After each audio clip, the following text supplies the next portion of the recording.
I am Leudessa, and this is Vtubers in the Shadows, our Warhammer Fantasy campaign doing the Enemy in the Shadows module. And if you don't know who I am a variety VTuber playing all sorts of games and now running TTRPGs. This will actually be my first time running TTRPG, so let's see how this goes. I'm sure it'll go perfect. I'm sure there'll be no scuff because when is there ever scuff? And I am joined by some very lovely people who I will let introduce themselves. Why don't we start from the left with Urkel? Oh, hey, that's me. Yes. Hi. Hi, my name's Urkel. We're all VTubers. I'm gonna be playing do you want to do character intros or just person intros first? We can do both. Both's fine. Okay. Just a little bit about me. I stream cozy games with my wife over on my channel. We do co-op stuff. Mostly cozy, some not cozy. Whole bunch of variety stuff. But yeah. As for the character I'm going to be playing, first of all, love this overlay that you made for this. Super sick. Oh, thank you. My little man's name is Antony Schlagringe. Just Antony. He is a big, dumb meathead man. His technical career is racketeer. So he's a big dumb mobster man. He's the big dumb meaty mobster man. That's the best description I have for him. But yeah. Oh, and Reese, thank you so much for the raid. Hello, everybody. Now, when it comes to chat, I will try my best, but obviously we will be a little bit distracted, so I won't be as active in chat as normal. But anyway, yes, so we have our big meathead, Grenna. Would you like to introduce yourself? Sure. My name is Grenna, and you can find me over at grenawing on Twitch and Twitter, and I don't really tweet, and I also stream whatever the hell I want. I will be playing the beggar Kirs Hess. I'm so excited. Because yes, in this game, there is actually a class that is just a beggar. Oh yeah, that's it. I'm just a beggar. So good. And Vix, are you here? Yes, I am. You are? Would you like to introduce yourself? Yeah, sure. Hello, for those of you guys that don't know me, my name is Vixen. I'm a variety streamer, VTuber, and thick kitsune mistress. I stream pretty much anything from art to, I don't know, horror games to Fortnite, mostly Fortnite. And I will be playing Isteth Willowbrooke, or Izzy for short, who is the only wood elf in the party. Apparently the only one that can read. Token elf, token reader. A token reader. Token reader. Token nerd. The nerd. I do the magic. Yeah. And Zimu, are you here? I am. Would you like to introduce yourself? Hi everyone, my name is ZimuWren. I'm a Harpy VTuber, owner of The Nest over on my channel twitch.tv ZimuWren. I'm currently playing Bernt, Hebweis. He is a warrior priest of Sigmar. I know that Antony said that he was a big meathead, but I believe Bernt might be bigger. Probably. He's 6'5". Oh damn! He's a monster of a man. Probably 6'2". Yeah. Cries in 6'2". Tall king. But he's a bit of a monster of a man who walks around, or he travels around, and has basically been existing as a bodyguard, with the general hope of just protecting the world and, eradicating chaos. it doesn't really take much to motivate him at all. You just basically say, "Oh yeah, we think there might be some heretics over there," and he just gets, he Purge just the like, "Oh, heretics my is what way." you're saying. Pretty much. But yeah, his main goal is to basically protect those around you, and yeah, that's pretty much him. He's been kicked down in life and has grown hard because of it. So Just one moment, because it looks like... Oh, there you go. Things are updated. Good. Okay, thank you so much. So, you know what? Why don't we go ahead and get started right away? Not waste any time. So, for those of you who are new, this is Warhammer Fantasy. So, this takes place in the Empire, the Human Empire, in the province of the Reichland.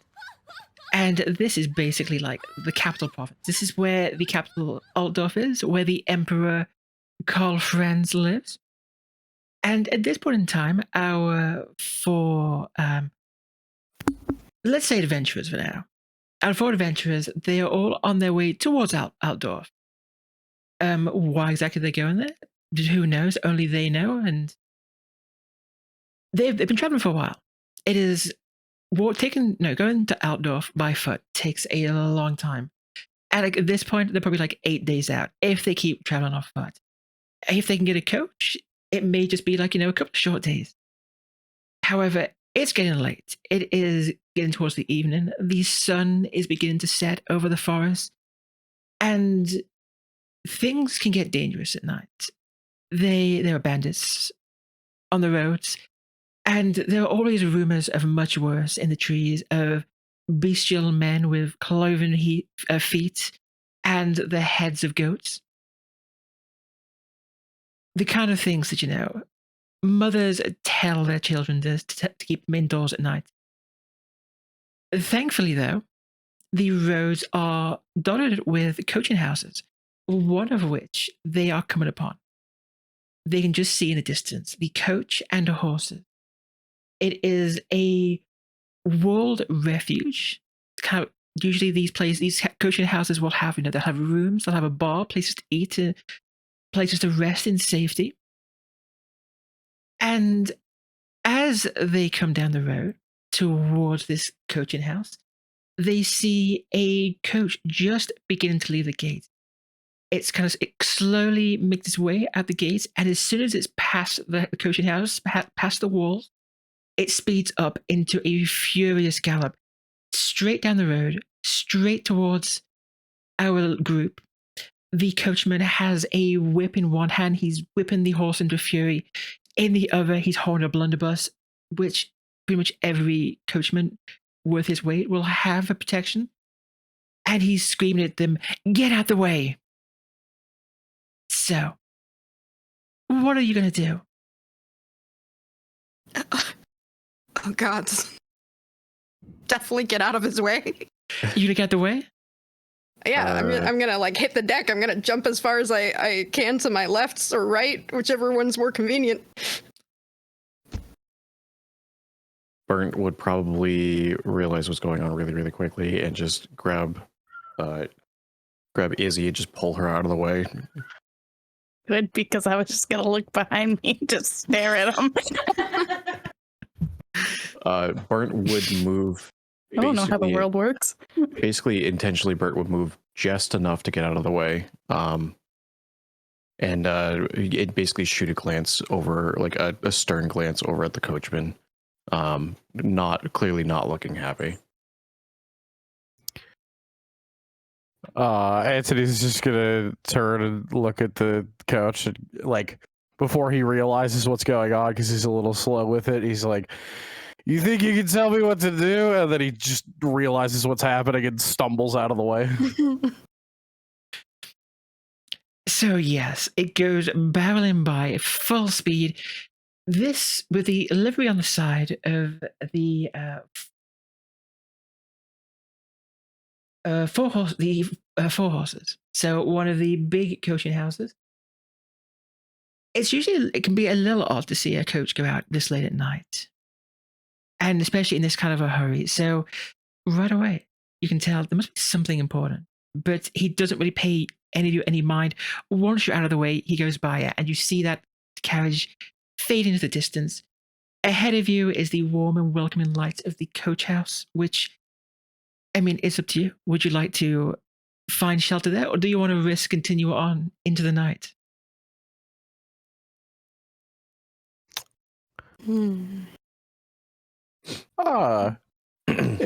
If it's nighttime, Antony's probably looking for somewhere to bed down. It's as much as it's a good like as much as Bernt would love to, you know, clock some heretics in the head. He's smart enough to realize that putting yourself in danger needlessly is not exactly the best idea. So he's gonna look at the group and he's gonna say, we probably should just bunk up for the night.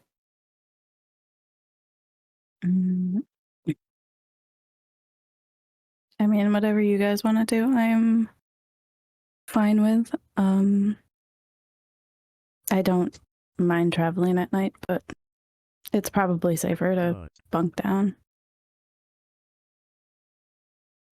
Kirs will get off of the ground because I went full belly flop, but not even attempt to wipe off my clothing because, you know, I'm probably just filthy anyway, and shrug and just say, whatever's best for all of you.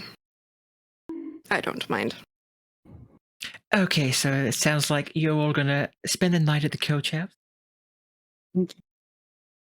Yeah. Isteth keeps her cloak kind of up, not fully showing her face or head. So, the coach house itself. As soon as you pass the gates, you can hear the sounds of laughter coming from inside, the smell of fresh food. It is all quite delicious. And let me just... There we go. And between this, there's two buildings. Between them, there's like an alleyway, a covered alleyway.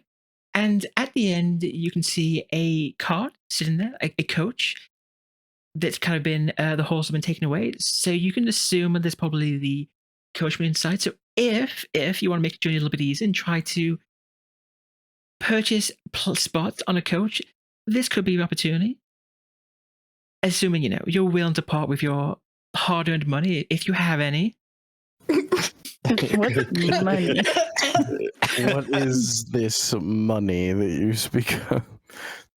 Yeah, I'm aware we don't have a particularly wealthy group, but the other alternative Money. is you spend the next 8 days trudging along the roads. All right. Do I see anywhere that seems like where we would do that? Like purchase it? You said the coach driver is probably in the kind of, you know, tavern-esque vibe that's up here. So to the left is where you can tell all the sounds coming from, all the laughter and cheering. So you can assume that's probably going to be some kind of a bar that they have. Cut. Yeah, sure. Antony could use it, or Antony could use a drink. I'm going to the bar if anybody wants to come with me. Is this the same coach that basically ran us off the road earlier? No, this is a different coach. That coach is long gone. This is another one that was waiting inside. Does it have the same emblem blazoned on the side of it? No, this is a different one. This one is for the ratchet lines. It's an older one. It used to be considered like the choice of nobility, but it's starting to like fall out of favor a little bit. Some of the other coaching lines have kind of taken over as the biggest in the area. Okay. But you all have control of your characters now. You can drag yourselves around and have a look around anywhere you like.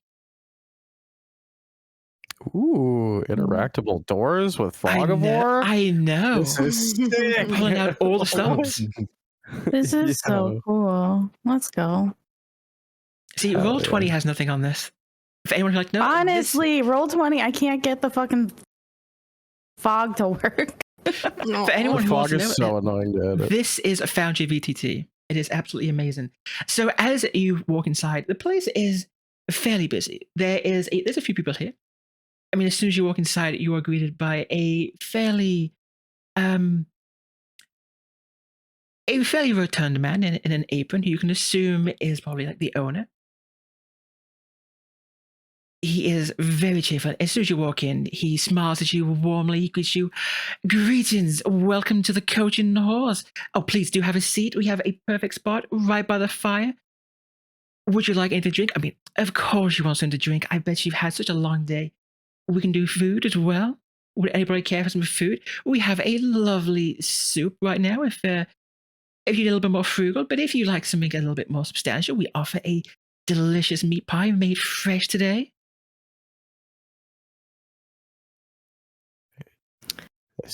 This guy knows exactly what to say to me. I will take a order of soup and whatever you think your best ale is. Bert just kind of looks over at Anthony and just.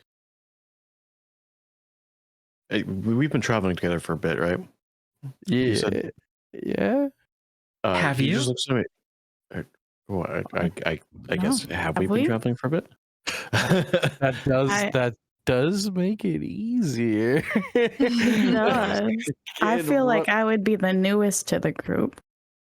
That's fair. I like the idea of it being like maybe the our warrior priest friend here has just been kind of Collecting. collecting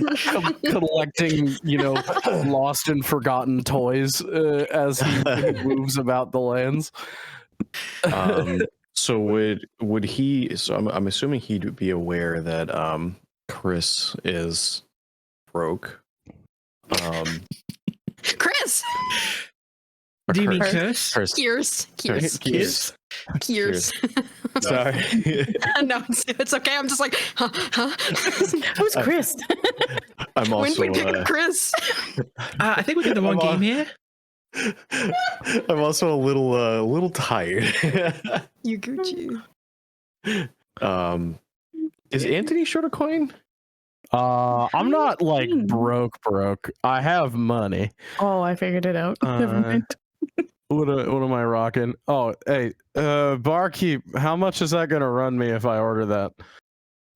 Oh well, let's say for the soup, 3 bronze pennies. Not too bad, is it? I think pretty good price. And of course, a beer locally brewed right here by us, 2 bronze pennies. He goes, yeah, that's good for me. And then I'll lean over to Bernt and be like, that's like half my money, but I'm so hungry and I really want a beer.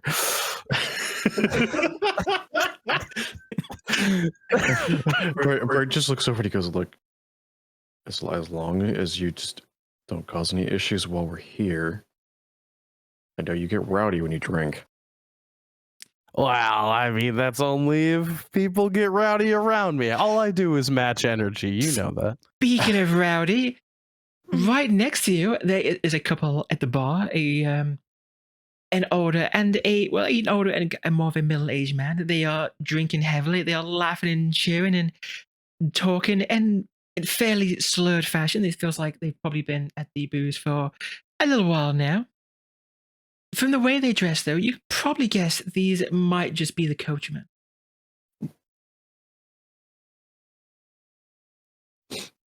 Bernt's just gonna he's gonna slide the 5 bronze over to the bartender, and he's gonna say the same thing for. I'll have the same thing as him. I'll have an ale and was it the soup you were having, Anthony? Yeah, the soup. Do you two want soup? Kirs? Isteth? Izzy? Right, yeah. You guys want soup? Kirs is just gonna look away and not even give a response. Just kind of looking for an open seat. Okay, Like- I'm offering to buy you soup. It's okay. It's okay, friend. It's fine. Kirs is like, I don't know you people, looking around, like, where's an open chair? I don't know you people. Under So- his breath, Bernt is gonna mention to the bartender. He's gonna say, "I don't suppose you could potentially do anything to part with some sustenance for potentially a little bit cheaper for a servant of men." Do you want to try? You want to roll to try and convince him? We can do. What do you have? What do you have that you'd like to? You could roll for that.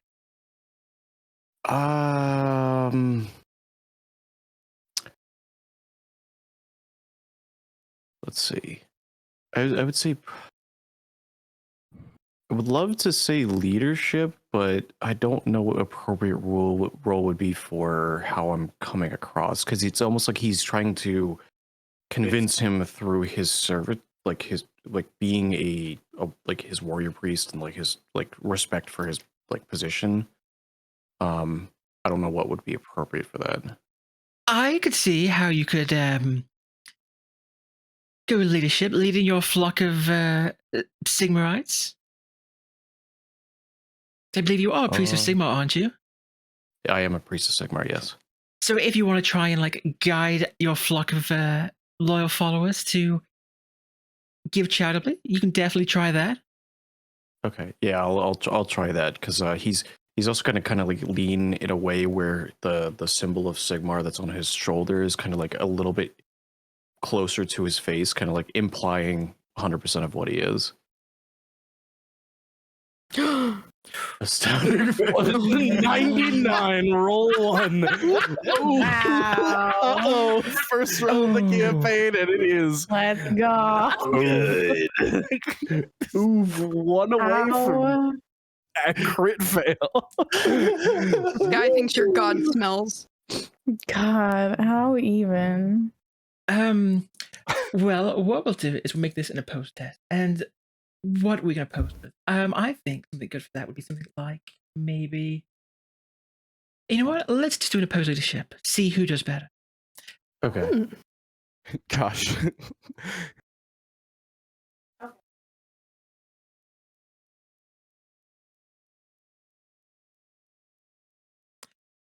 So, plus 1. Oh. I respect what you do. Always good to see a priest on the road protecting his flock. But I have a business to run here. I can't just be giving away food out for cheap. No. We run a service here too. We keep the people safe, and I don't know, I think I deserve a little coin for that. I'm not asking too much. I would feel insulted if you were to suggest that I'm overcharging. That's fair. He's just gonna kind of shrug. He's just gonna kind of shrug. He's not really trying to push and like start a fight or a conflict or anything like that. And he'll slide over an additional 6 coin for Kirs and Izzy. Okay, so are you buying more soup for them then?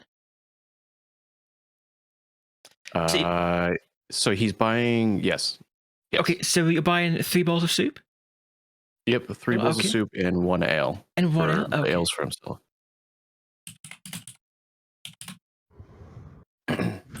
All right, blowing all our funds off. Booze and soup, baby. Let's do it. Oh, gotta have to do math now, don't I? Oh, gotta have to do math.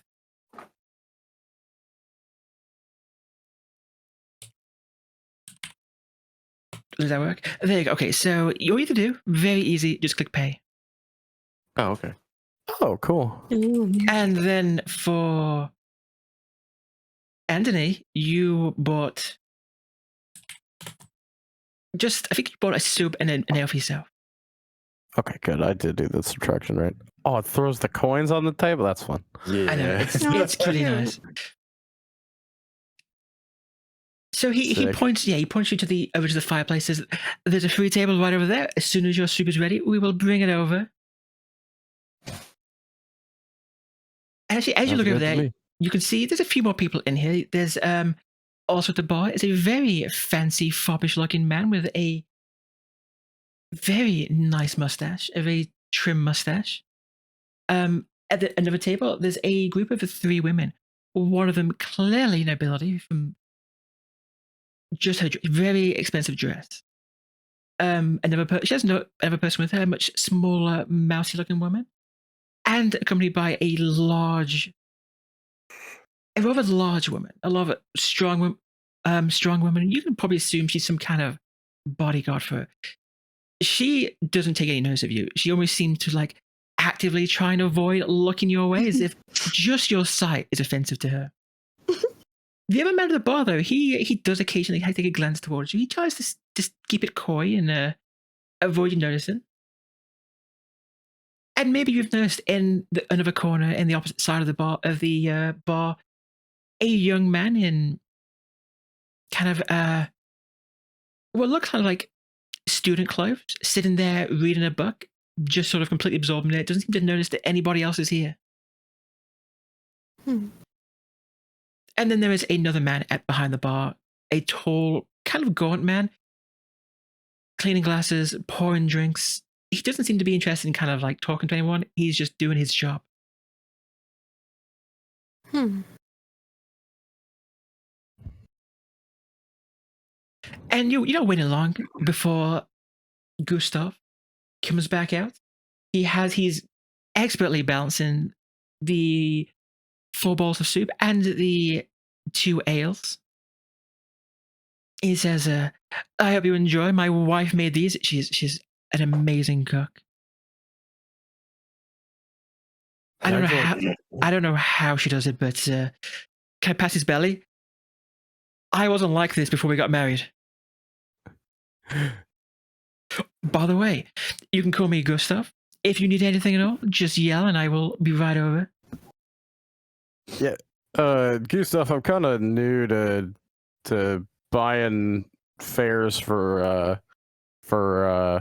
carts around here. Who would I talk to if I wanted to get a ride from here to what's the city name again? Altdorf. Altdorf. If I wanted to get a ride from here to Altdorf, who would I talk to? Well, that'll be those 2 gentlemen. He points back to the 2 at the bar. The 2 who are already deep in their ale and laughing. Although between you and me, I would probably talk to them sooner rather than later. They've been going at that for at least the past couple of hours. The horses do most of the work anyway. We'll be fine. Appreciate you. Oh, of course. Again, you need anything more? Don't hesitate to yell. And he goes back to his bar to serve the others.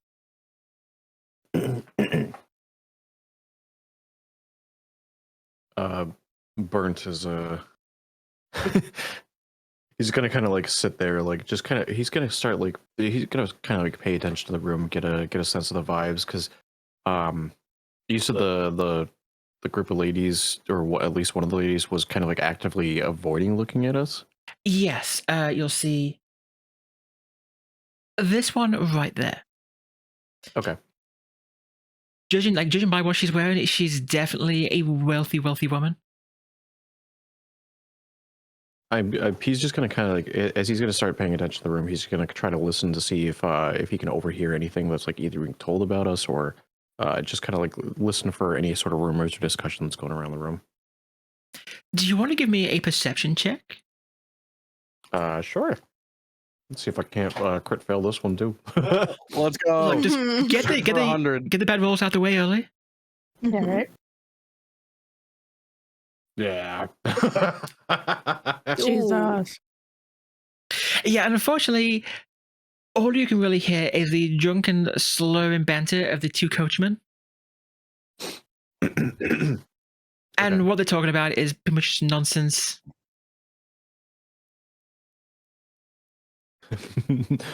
He's just gonna Bert's gonna look over at Anthony. He's gonna be like, I think you get along with those two coachmen over there. I think I would too, but I think I might need a few more before I get over there. Say, remind me, priest, why are you traveling to Altdorf? Someone's gonna watch after your ass. It's not gonna be me. And he picks up his drink and starts slamming the ale. Kind of clinks it back onto the table. What about you? It's Kirs, right? What brings you to the big city? I've actively avoided entering cities all of my life. I want to experience something new for once. See, that's a smart move. And he's eating his soup very loudly and trying to talk to you. This isn't me trying to cover me eating while talking. No, of course not. Kirs just slow blinks. No, like no. It's the word smart. This is just amazing acting from you. yeah. It's method acting. It's method acting. Yeah. How dare you actively be eating while role playing? I Totally know. not me doing that too. No, it's not me doing that too.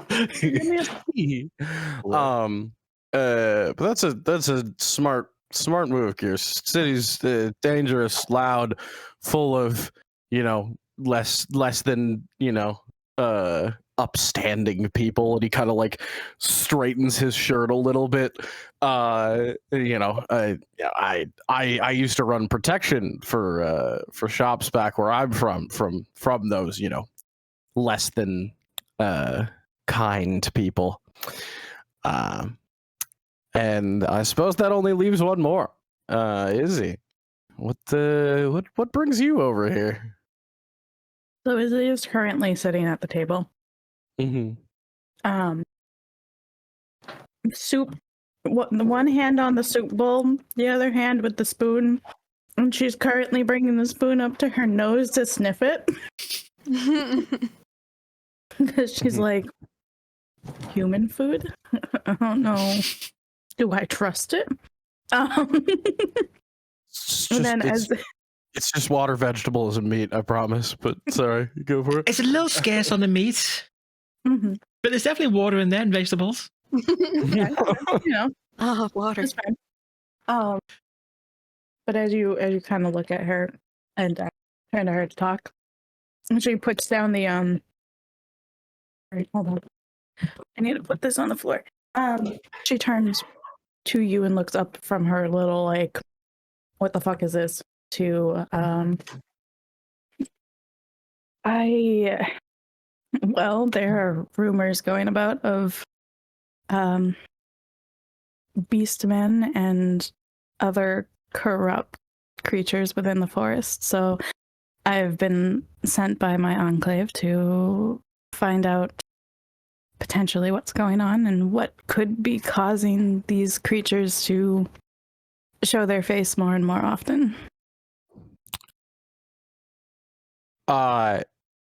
Question for you, Leudessa. How Yes. common knowledge are things like beastmen and the rat folk and all of the chaos stuff? Do normal people know about that kind of stuff, or is that less well known?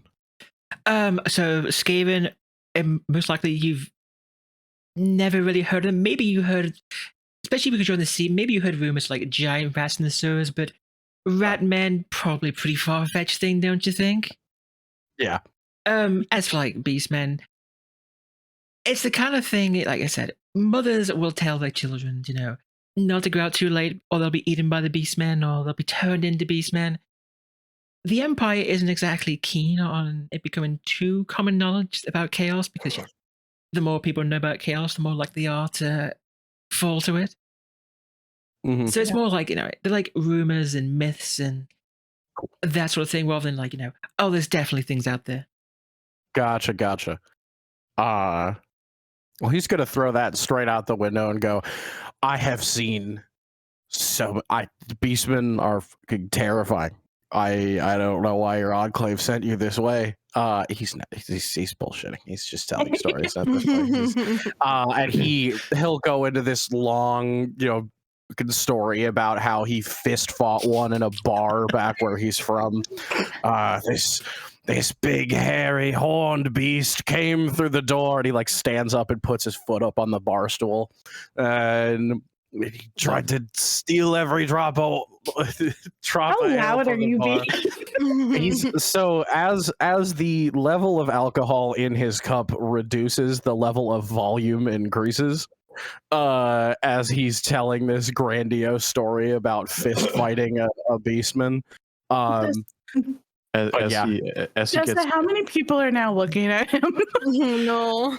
Well, actually, this particular man here, the finely dressed man, he actually walks over to the table. He has two ales in hand. He actually hands one to Antony. Says, "You know what? For a man who boxed the beast man, cheers." And a cheers to you too, friend. And he takes the second cup and clinks it with him. You said he put his foot up on the table. On the bar stool, like he stood up and kind of did the Captain Morgan pose. As he does that, Bernt is just gonna kind of look at him. And he's gonna go. I'm surprised that someone who is unarmed walked out relatively unscathed. As Antony just looks at him, he's got just a look of complete and utter disbelief, as in he basically what Bernt just did was call him out on his bullshit. And if Antony looks at him, it's a look of knowing. He turns to the guy that brought him a drink and smiles at him and says a little bit more of the story, and then kind of like side eyes Bernt for a second in the middle of it, and then goes back to kind of just being boisterous. And that's what he'll just kind of shoot the shit with the guy that walked up for a minute and keep talking about how he pulled out his knuckle dusters and just pounded this beastman into a pulp. What are the vibes of the guy who is now rubbing elbows with Antony and gave him a free drink? I mean, he seems very friendly. He's like, he nods along. He laughs. He seems to be quite chummy. And when Antony finishes, he says, he kind of interrupts and says, "Gentlemen and ladies, I am Philippe Descartes. And, well, you know what? I couldn't help but notice that you two are fine gentlemen taking care of the women folk, buying them some food." And Kirs cringes, and it would definitely not be subtle at all. Like there's a visceral twist to their body, and they actively look away from this man now. No eye contact. Fuck this fucker. Isteth still has her hood up on her cloak. It's just like, I don't want to be noticed. Go the fuck away. Are you still sniffing soup? No, I'm eating it now. Okay. Still sniffing soup. Just wondering. I know I'm actively looking at her, really, so just curious. But Bernt is almost going to semi-intentionally slightly ignore the man right there, kind of like avoiding the subject a little bit. He's gonna look over at Antony. He's gonna be like, "So, how large was the beast, man?" And he'll kind of like think for a second, like hold his hand up about like 4 or 5 inches above his head. So like, he was like 8 feet tall, and he's probably holding up a hand that makes him like 6.5 feet tall. Philip Clemens says, 8 feet tall, and I bet wide as a cart. Beastman. Of course. So small for a beast man.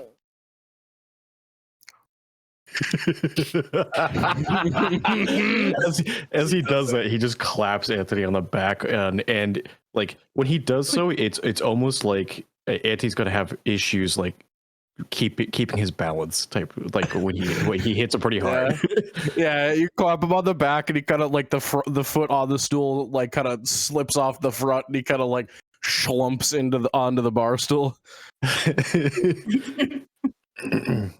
Well, your new companion kind of he grabs a nearby bottle. He actually just takes it from the women's table, and they sort of like stare at him for a moment, just narrowed eyes, like aghast. He just puts it down, and he just takes a seat with you, and he takes out a pack of cards, and he looks to Antony and says, "A man like you, a daring man, I bet you like a good card game, don't you? How about we play a few rounds? Scarlet Empress, do you know it?" I'm not much of a gambling man. I like my coin a little bit too much. Lies. I mean, of course, we all like our coin, but we always like a little bit more coin. And a man who would fight a beast man, he knows how to take some risks, doesn't he? I know I should say no, but he's really just getting me with everything that Antony likes to hear. I'm getting buttered. I'm getting buttered. I gotta do it. Yeah, I don't know the Not card in game, but yeah, I mean, I guess I could throw a few cards. Why not? So what's the worst that could happen? Stays here. He looks at Bernt as well. He says, "Well, sir, would you like to join us as well for a hand?" Kirs is gonna pick up their soup bowl, down as much soup as they can while drinking from the bowl, slam it on the table, and then wander back over to the bar near the coachmen who are super drunk. Don't leave me. Don't leave me. Don't leave me. Oop, I'm not on the bar. There we go. Bernt's just gonna kind of like look, and he's gonna be like, "I'll if you don't mind, I'll watch a few hands." Right. So, how much we're wagering? What do you think? 4 silver shillings to start. We'll keep things small. Oh my god, he's so wealthy. He thinks small, he says.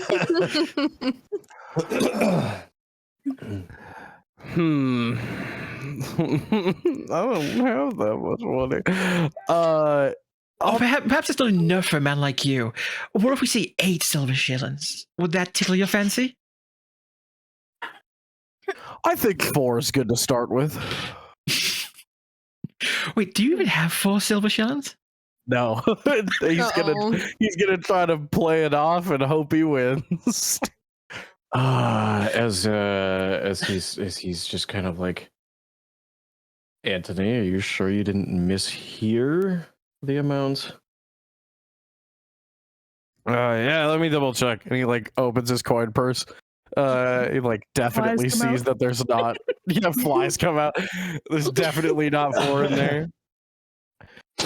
I'll tell you what. I'm a little rusty on the card game. Why don't we just do 2 silver shillings to start?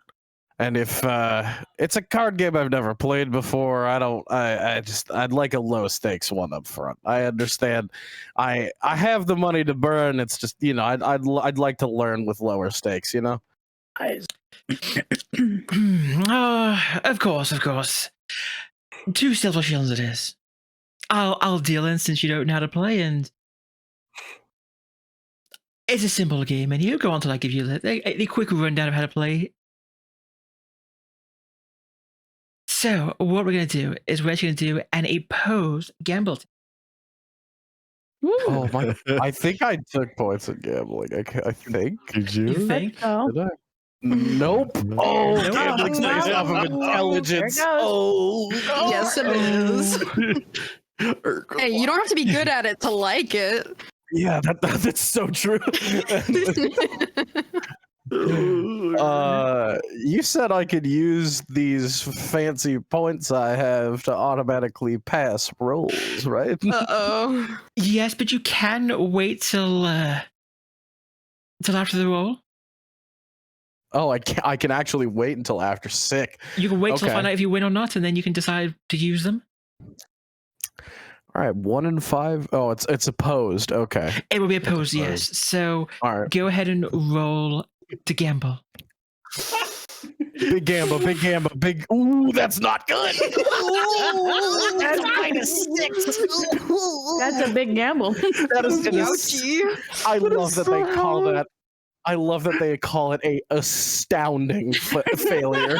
It is. That is a worse failure than the first roll of the game. Yeah, it is astounding how much I failed at that roll. God. Somehow Urkel is one-upping my failure. So Philippe, he kind of he's looking at his cards and he's looking at you, and he slammed his cards down face down. He says, "I fold these useless cards."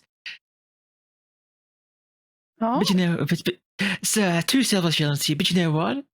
Beginner's luck, I bet. What do you say we up there? Give me a chance to win that money back.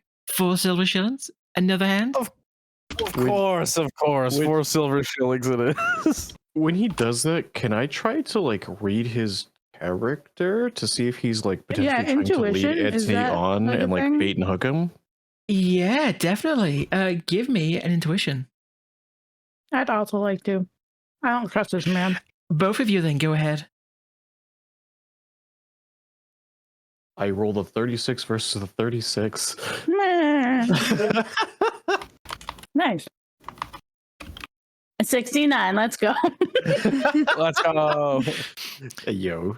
Nice. So, Bernt will know that something is maybe just a little off. This guy didn't sweat at all. He seems very calm about losing. He doesn't seem particularly bothered with loss. Bird's gonna like grab Antony real quick and like spin him around. Kind of like do almost like an aside conversation, and like put his arm around his shoulder, and he's gonna be like, "Look,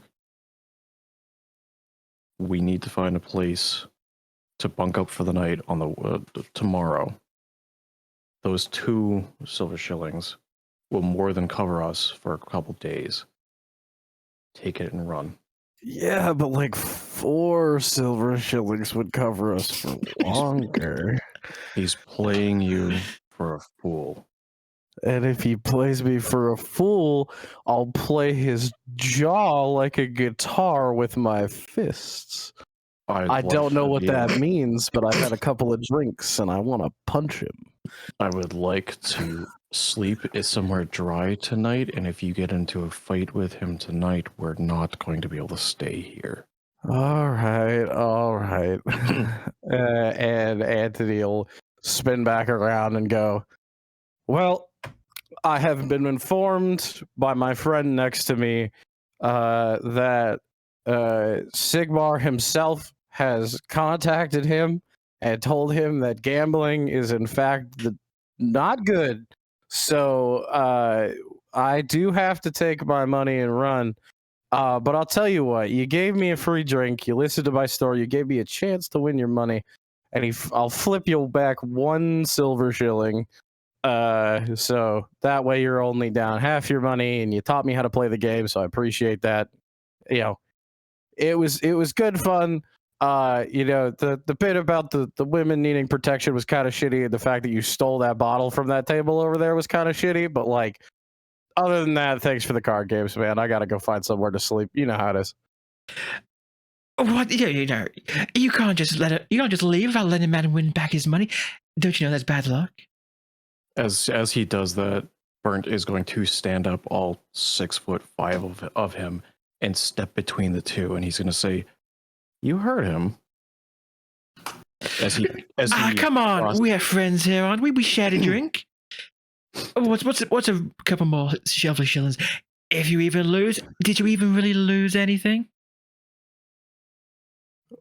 Well, look at it this way, friend. And Antony, steps next to Bernt and kind of like puts like a slightly intoxicated arm around Bernt's shoulder. Maybe don't argue with 2 people that can crack you like an egg. So that's an option. But we're gonna go find somewhere to sleep. I'm sorry that I took your money, and I'm sorry that the cards did you like that. Thanks for the drinks, man. You have a great night. And Antony's just gonna start to walk away. Is the barkeep seeing any of this? Like, is he cognizant of the two intimidating guys and the charming guy? He's actually pretty busy right now, plying the two coachmen with more drinks because they have not stopped. Like the whole time you've been standing next to them, they've been putting back ale after ale. Oh no! Fuck. You just hear this like, oh yeah, blah, yeah. We're gonna go tomorrow. Blah. Okay. Great. Just Fuck. Blah. Which one seems less drunk of the two, or are they both really equally trashed?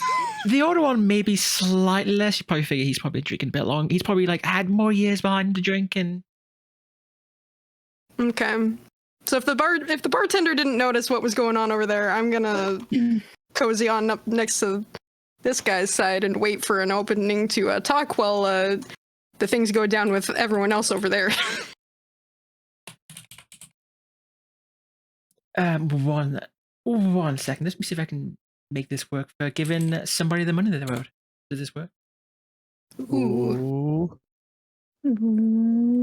Oh yeah, I made money. I'm just gonna trust that. I'm gonna trust you. I trust you. Okay, I will add two. No, there you go. You can just wait. Was that even right? There you go. Oh, that's not right. That's gonna share it. Yeah, it says 5 players. Okay, don't see that. Let's try this slightly differently. Why did they pick a long name? Why did they pick a long name? I'm so sorry. I think I just do. I reckon this easy. Let's see if I can do this easy. I've never had to like do this. Let's try. I can manually add money to my. Yeah, but that's not as fun, is it? That's a good point. That's a good point. Let her use her god powers to give it to you. God power. There we go. I did it. Woo. I figured it out. There you go. Coin. Oh, plus we get the coin animation for that. Never mind. Yeah, it's worth. Well, they just animation. Oh, yeah. So, Greta, what was it Kirs was doing? Oh, they want to wait for like an opening, like maybe a break in their natural gibberish conversation to try to, get a little info, possibly from an inebriated old coachman. So you want to wait till like they're drinking some beer when they can't talk anymore? Yeah, like they break in conversation with each other, blathering back and forth, and I want info. Okay, yeah, you know. The only time you really have chances when they're like they only shut up when they're drinking. Fuck. Okay. But I mean, when they're drinking, that's your chance to talk. Okay. That's have to be a little more interesting than whatever they're downing. Got it. Would it be? I mean, I just want to know. And I like. Kirs isn't used to this, but they're like, you know what, this is possibly important. What time are you guys leaving tomorrow? Are you spending the night here? The older of the two puts his bed down and he says, well, we're when are we going? We're going the morning, like first thing in the morning. Like first light, or you think we're gonna be up at first light? I don't know, like 8 a.m. 8. Any chance you're heading over to Altdorf? Oh, we're heading that way. How much would it cost for 4 passengers? Oh, 4 you say? Oh well, here's the thing. It's gonna be a little cramped inside. We already have a few people. We have kind of like holds up his hand. We see him trying to count. It's 1, 2, 3, and what was that? What was I at? 2, 2, 3. 3. You already have 3. Three what? What are we talking about?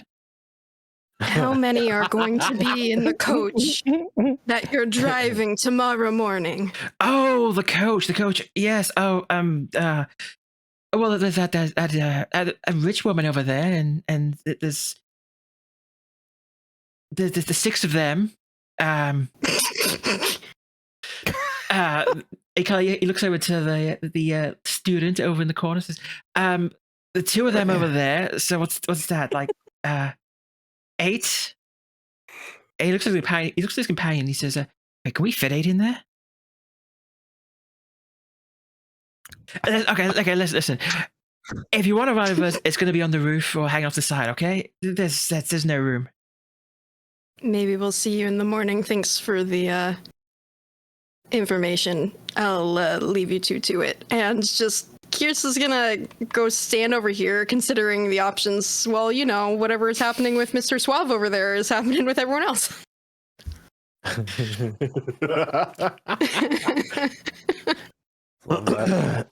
I got info.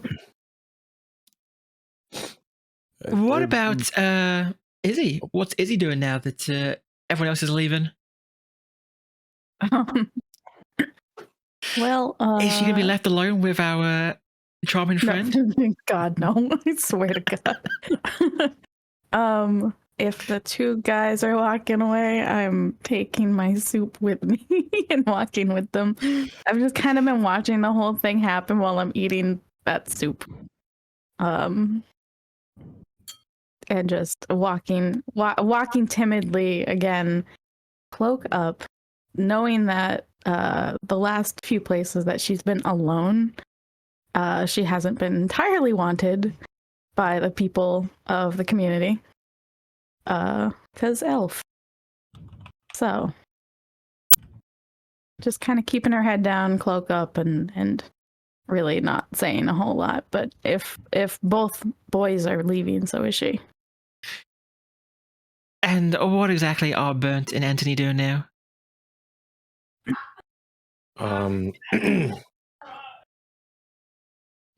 Bernt's gonna kind of like he's doing like the weird thing of he fully understands, well, not fully, but he kind of roughly understands the weird social like situation that Izzy's in, because her kind is not common and doesn't want to draw attention to her. But he's also going to, like, since she's traveling with him, he's going to kind of keep an eye on her to make sure that nothing happens.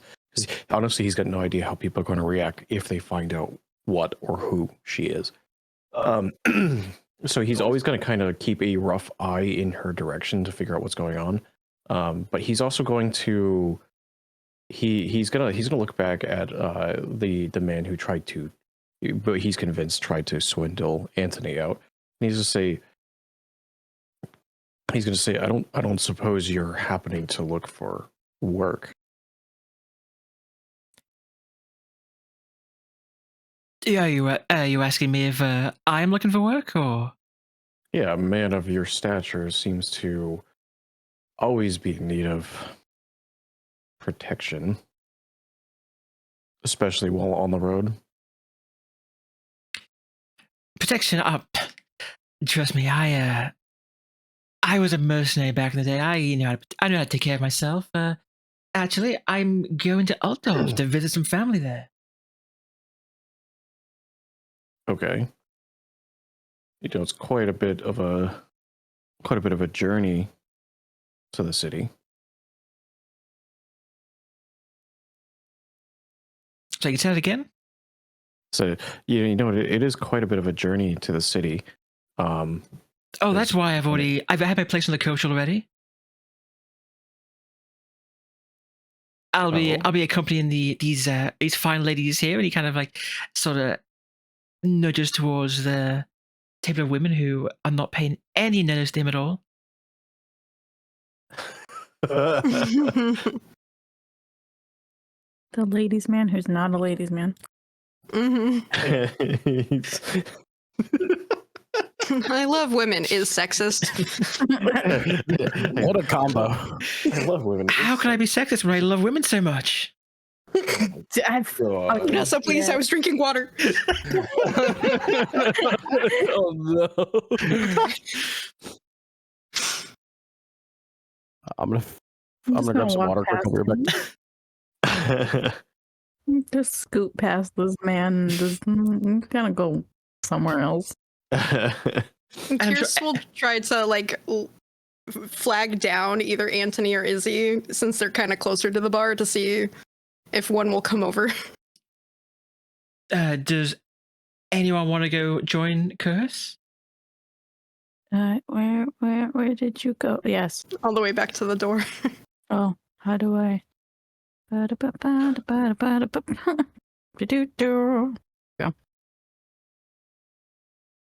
Gonna make my way. Making my way downtown, walking fast. Bernt is just gonna keep an eye on Antony to just for the time being to make sure nothing else happens. And make sure no one else scams him? Yeah, pretty much. Yeah. Back. So the morning coach is full, by the by. They did say there's room if you want to ride on top of it. Well, yeah, Kirs just says it's full. Like, Okay. I can't imagine the others trying to hang off of it. I can. Yeah, I'll just be like, they only offered room on top. You know, the luggage area. Could be for the best that we don't take a carriage. Did they say how much it would cost? Does Antony wander over? You wander Oh, I'm over. sorry. I walked away to get water. My bad. No, you're good. I did flag down you and Izzy. It's just Izzy. Izzy came over. Sorry. Yeah, no, I grabbed some water. No, I'll good. stumble over. Why not? Okay.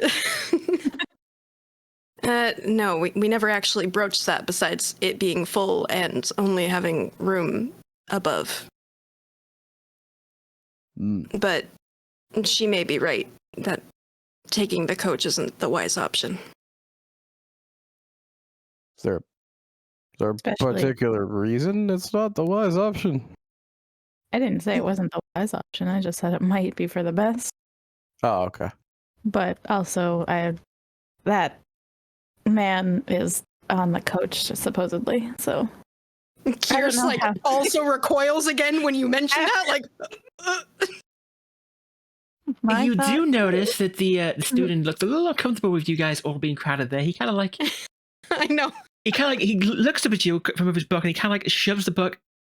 What's he reading? He lifts the book up like to cover his face to like try and kind of block you out. What's he reading? What's he reading? He is reading about the works of Dr. Hellsberg and the many humors of the human body. Interesting. Okay.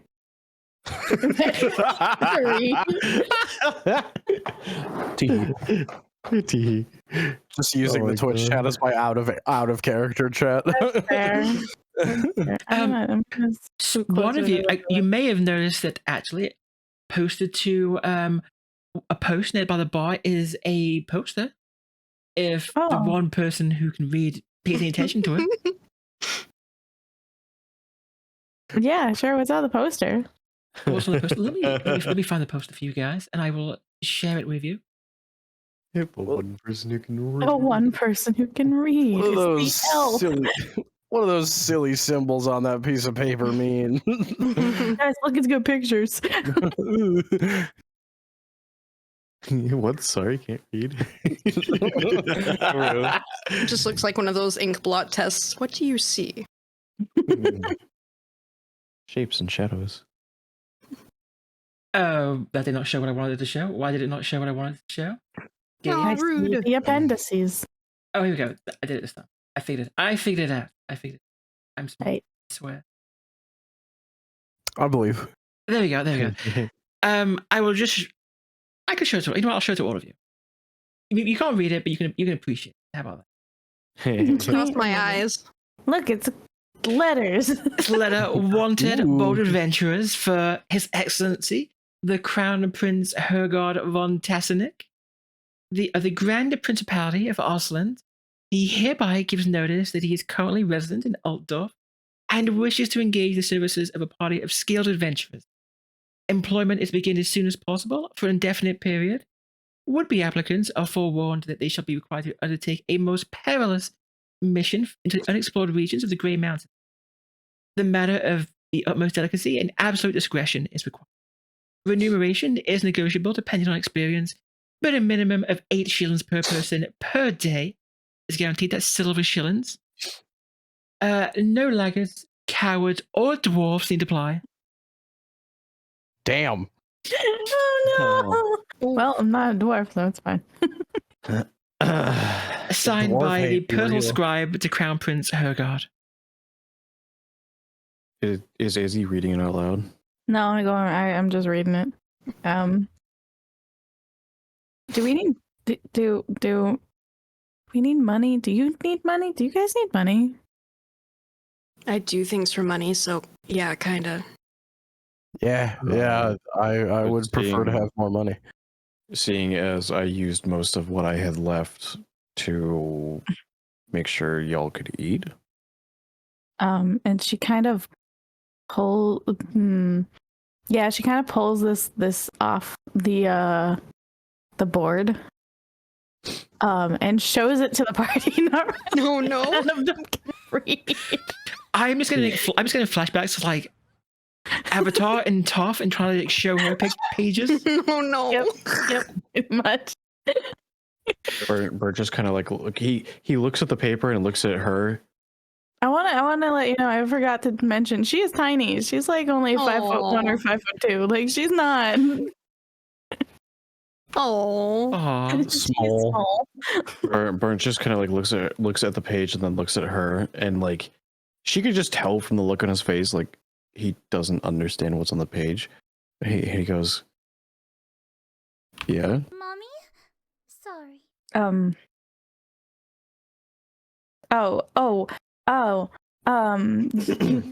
You can't read. Okay. It was never taught how to, and never really had needed to. Well,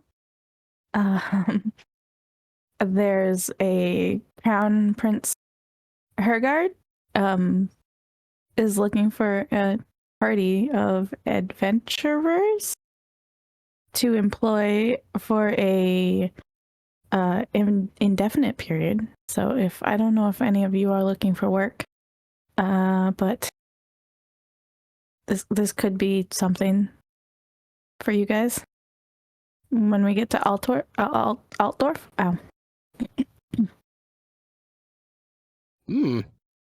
Skilled adventurers. And Yeah, she I'm kind pretty of skilled. she reads like the actual like the whole thing. Including like the no dwarfs. Yes. No. It does say no cowards, Antony. Yeah, I know. It'll be a shame leaving you behind.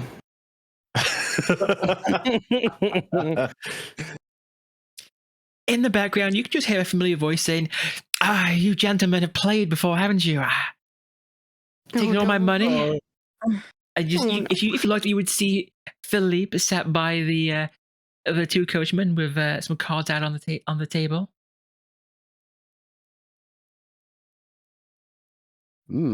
Is the bartender paying him heed now? Yeah, he knows he's there, but he doesn't seem particularly bothered by him gambling. I mean, gambling's normal in the Empire. Yeah. I mean, I think he's gonna watch and let it happen. He's just gonna not intervene unless it escalates. Anthony will kind of like lean in close to the party. Hey, if that guy takes all of the coach guys' money, we could probably get a pretty cheap ride tomorrow because they're going to be desperate for coin. Yeah. Did you really want to hang out with the luggage on top of the carriage, or did you forget that it's full? I mean, look at me, and he kind of like claps a hand on his like big old belly. Do I look like I want to walk for 8 days? 8 days is nothing. It's like, Leg day could be good for you.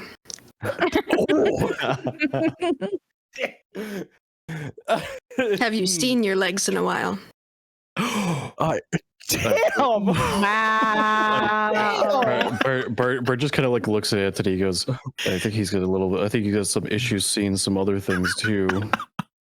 Be careful." As he says, "Be careful not to miss when you go to take a piss." Anthony, unlooking away from whatever he was looking at, is just gonna throw a blind punch in the direction of where that sound came from. I mean, I'm the closest person to you. Bring it, big boy. Are you actually taking a swing at Kirs? Bernt is the one that basically said that he Yeah, I know this has become the roast of Antony, and I'm getting hit for it. No, I forgot that I wasn't standing. I moved my character. I'll get up over in the face of Bernt. We're gonna get thrown out. While this is happening, the student kind of packs up all his bags and he just sort of like he walks off in a bit of a huff, like he's tired. He's tired of all the noises and all the commotion. So he leaves. He goes upstairs and he vanishes. Did he remember to take all of his belongings? Oh yeah, he packed everything up into his bags and he took everything. Bring it, big boy. Just wanted to say some shit. So, Antony, Sorry, you taking a swing at Bernt then? Yeah. So the way I want to play it out is he's gonna kind of like stumble over, laughing like he's taking it as a joke. And then as he gets within range, it's just gonna be like a sucker punch to the gut. So I'm gonna try to play it off like I find it funny until I hit him. No. Do you want to just Bernt? I mean, is Bernt gonna try and like stop this? Do we need to roll, or has it just happened? I'll let it happen. It's fine. Will it happen? Sure. All right, now we get to test out the combat. I was gonna say, I want to see him roll and fail. So yeah, let's have you roll. So this will just be melee brawling. I imagine you have brawling skill. Yes, I do. You do. That is my main focus. I will say that Bernt isn't the type of person to go to like a place like this and be unarmored. It's not common for a warrior priest to do that kind of a thing. So he is like fully geared at this point. So Oh yeah. Antony doesn't take his knuckle dusters off, by the way. Is that I guess I should indicate. It's his passion statement. Is it going to be a problem with people if I'm just constantly wearing them on my hands? I don't. I mean, it depends if they notice. Like, are they that obvious? I mean, they're chunky, but they're not like gaudy, I guess. We'll have to see, won't we? If walk around and look at this, this is a problem. All right. Yeah. Well, he's got him on. He's walking. So he fucking goes for the gut. So do I click on knuckle dusters and roll, or do I go to? Yeah, you just click on your knuckle dusters, and that will roll it. It'll just straight roll that for you. Sick. Let's go. On the leg. Oof. So and Bernt's doing nothing to stop this. He knows. I mean, outside of just like he's not like trying to block it or anything like that. He probably I would say he doesn't know Antony well enough to know what would set him off, but he did just kind of give a pretty big jab at him. I'll say outside of basically just relying on like just general toughness. Okay. And like his armor and stuff like that. Outside of that, well, no. What we'll do is because no one's moving, you're standing there taking it. We'll say it does hit the belly where you were aiming. Don't worry about that. The right leg. Okay. So your toughness. What is your toughness? Antony. Not Antony. Sorry, not Antony. Oh. Bernt. Toughness is 40 current. Okay, so you have a toughness bonus of 4 then. And then you have you said you have your armor on right now, Yes. and that armor is 1 armor, so that means you reduce the damage by 4. So it's Okay. 3 damage then? 3 damage, It was yes. 7 total. Yeah, it was 7 to begin with, minus 4. Oh, I suppose you have a lot of wounds, don't you? I have a lot of wounds. You are a beefy boy. He's a really beefy boy. Chonky. So, yes, Antony gets you square in the gut, and as soon as that happens, Gustav kind of comes trotting over and he says, "Hey, wait a moment. Don't you be starting anything here?" Of course. Just a disagreement between good friends. And you know, Antony will pull you in for a big bear hug and just get really close to your ear and go, "Didn't fucking miss that, did I?" As Bernt says, you would at this close, Bernt would actually would be able to look down at you, and you see a glow in his eyes that wasn't there before. As he says, "If you want to go, we can do this outside." As the look on his face is humor and almost excitement. As we've been traveling and nothing has happened, and I'm going to say if you want me to roll, but the intention is this is almost a look of intimidation towards Antony, as you just see this look of absolute delight show up on Bird's face, as he doesn't look to show much pain at all. We could do an opposed. I would probably say like intimidation versus cool. How does that sound? I mean, Sure. how you play it out obviously is going to be up to Antony, depending on the role, because I'm not going to say force you to do anything. I guess If you're okay with this? I'm of the so the way I've done, we can talk. We could either do dice rolling if you want, or the way I've done it with players, like player to player in the past for other games, is we can just play it off without rolling if you want, for just roleplay purposes. That's absolutely an option if you'd rather just play it off. Yeah, it's up. I'll leave it up to Urkel as far as how you want to handle it. Yeah. Let's leave the rolling out of it. I think. That's probably a good idea.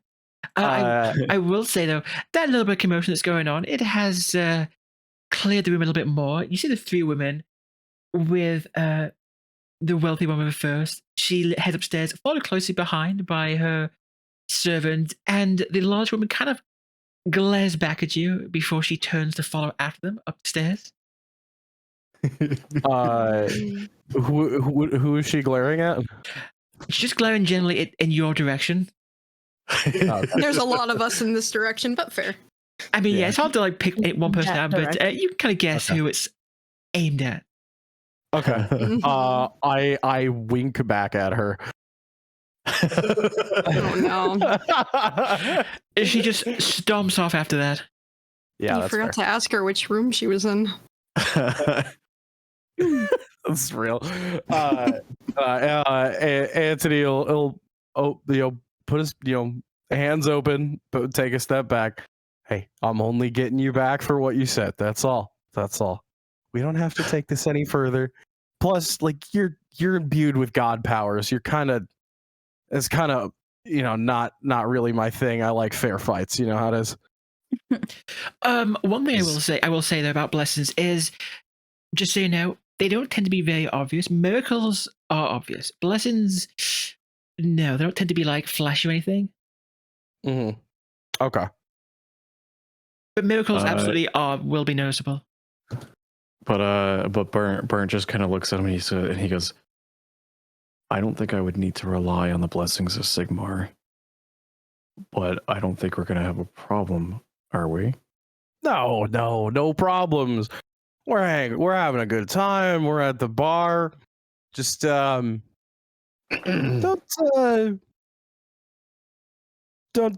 say anything you'll regret. That's all. How about you buy me a drink? We'll call it even. Now that I like.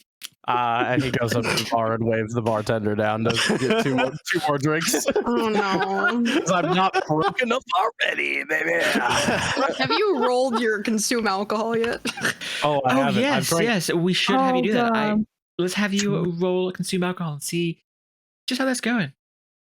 Okay. For the rest of you, we- since you've only had one and it tends to be fairly watered down ale, I won't make you all of you, but because Antony's drinking a lot, definitely. This would be the second one for Bernt as well. Second for Bernt. Okay, so both of you give me a consume alcohol. Ooh, I'm holding it. Let's go. Bernt's holding it too. We're doing well. Two of you. All right. Because yes, in this game, consuming alcohol is a skill. Yeah. That's awesome. So fun. I'm like, sorry for bringing it up, but also I was like, it's on the sheet though. Yeah, no, I No, completely don't be forgot sorry about for it. bringing it up. Yeah, do not Yeah. be sorry for pointing that out. I forgot about it. I want people to get fucked up. They get fucking turned. So are you're buying more booze then? Yeah. I'm buying 2 more ales, I guess. Okay. However. As he gets the drink, Bernt would if Anthony gets close enough to him, Bernt would basically put his arm up over Anthony's head on like across the shoulder, almost in like a semi headlock, enough to be like, and he would just whisper to Anthony and say, "If you want to start shit, I'm going to finish it. Don't start something that you can't finish." Okay, We're not gonna have a They're having their problem. sexy little talk. And they just got the bartender's attention. So the bartender's still in this corner. I'm He's gonna saying- inquire how much your room is. He's saying it quiet enough for only Anthony can hear. Oh no, I know it's a sexy little talk. That's what I said. Just a very intimate discussion between, Oh, yeah. between men. They haven't. Heavy over there. Boy time. Yeah. Boy time. That romance is really going. What's Um, happening? How much is a room? That's a good question. Let me figure this Mhm. out. Yes. And Kirs is only asking about one room. Like Just one room? Okay. thinking about shoving 4 people in one room. Okay. Oh, looking for a room. Oh, we do offer we offer a variety of rooms. We have the common room where you can sleep. That will be 15 coin. That'll be 15 bronze pennies for a bed. 10 if you're okay without a bed. Wait. 15 for a room, a single with a bed, but 10 without beds. That's right. I'll get back to you. And then Kirs is gonna wait for the biggins to stop having cute little talky talk. Biggins. Out of curiosity, I mean, Izzy's a little in, and I'm in the middle. how short is Kirs? And Kirs is 5'7", Okay. so not Izzy small. Is he small? For an Izzy elf. very small. You do hear a familiar voice calling out, says, your luck's run out, hasn't it now, boys? No, not that man. Anything but him. And you just hear this cursing from one of the drunk men. Ugh. But yet, they're playing another hand. Oh yeah, they are. You can't stop playing. You got to win it back. Exactly. You gotta win it back. Yeah. Kirs is just gonna put both of their hands on either Antony and Bernt's, separate shoulders, and just be like, "Do we still have any currency to procure a room, or did you drink it all?" Working on it. And he fucking clinks the glass on the table. Drinks it. How much you looking for? What do you need it for? Do you need a bed? I mean, it's preferable. Just the one. Bernt just kind of like looks at her and he says, "As long as I have somewhere dry, would be preferable to sleeping outside, but I don't need a bed." Okay, so if the princess here and slaps Antony's shoulder needs a bed, it's 15 coppers for the one room. How much? This copper is a goes in- dormitory, not an individual Well, room. yeah. Yeah. It's like just a big old room. Yeah, it's Oh, a big old room. 15 coins for admittance into the sleeping area. Yeah, basically. With a bed. With a bed. 10 without the bed. Yes. Okay, do we get any like pluses or minuses for sleeping on the floor? I mean, if you sleep outside in the cold, you may find yourself a little bit tired waking up. But if we sleep on the floor inside, It's fine. It's Is fine. It's warm. super fair. Okay. And is it? I will let you know the way this game works is if you live below your status, that does have like social penalties, but I don't think that's a problem for any of you. To be fair. Yeah. Is it 10 brass pennies to a silver shilling? It's 12 to a silver Well, shilling. Why? Okay. Because I they don't can't be even that know simple. money. The money is 12 brass pennies to a silver shilling, and I think it's a lot. I don't know, it's like 240 to a gold. No, it's 240 gold. 240 pennies to a gold crown. That's the currency. Okay. What the? Huh. Yeah, And I 20 think silver it's- shillings to a gold as well. Yes, thank you for doing the Yeah. math because I have got the math. Okay. Yeah. Well, he had said brass, though, right? Yeah, I can't brass. remember. It Okay, was, thank God. Okay. I'm like, oh no, I'm lying to these people. Is it 10 per person? yeah, 10 per person. Oh god. Okay. Well, that's a little rich for my blood. I mean, we could find a nice tree outside, right? I assume they have stables. And they do have stables. That's true. Kirs only asked about rooms, so if people want to ask about stables.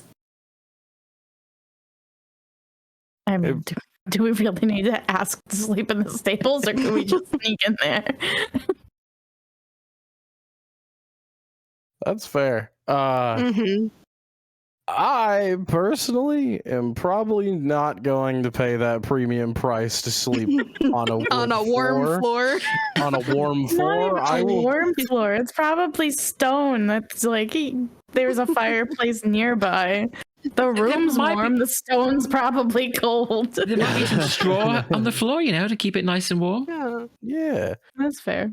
I'm just gonna go find a tree to lean up against outside. Do we want to meet up here in the morning?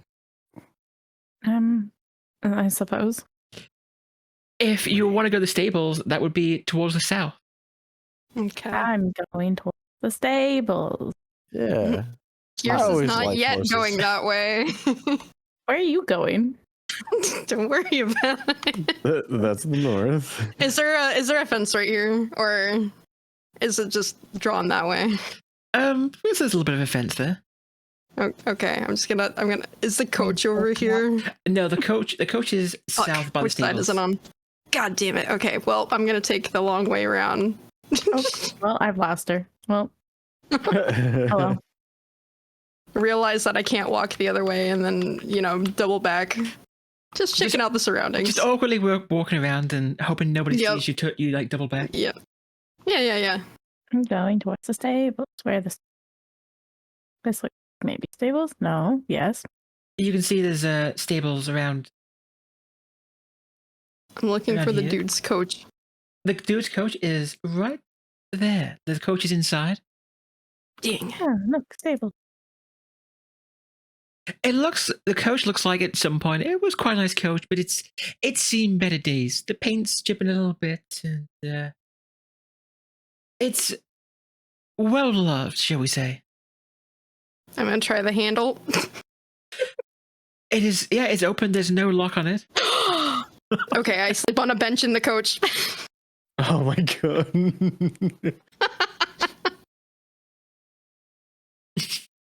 Oh no.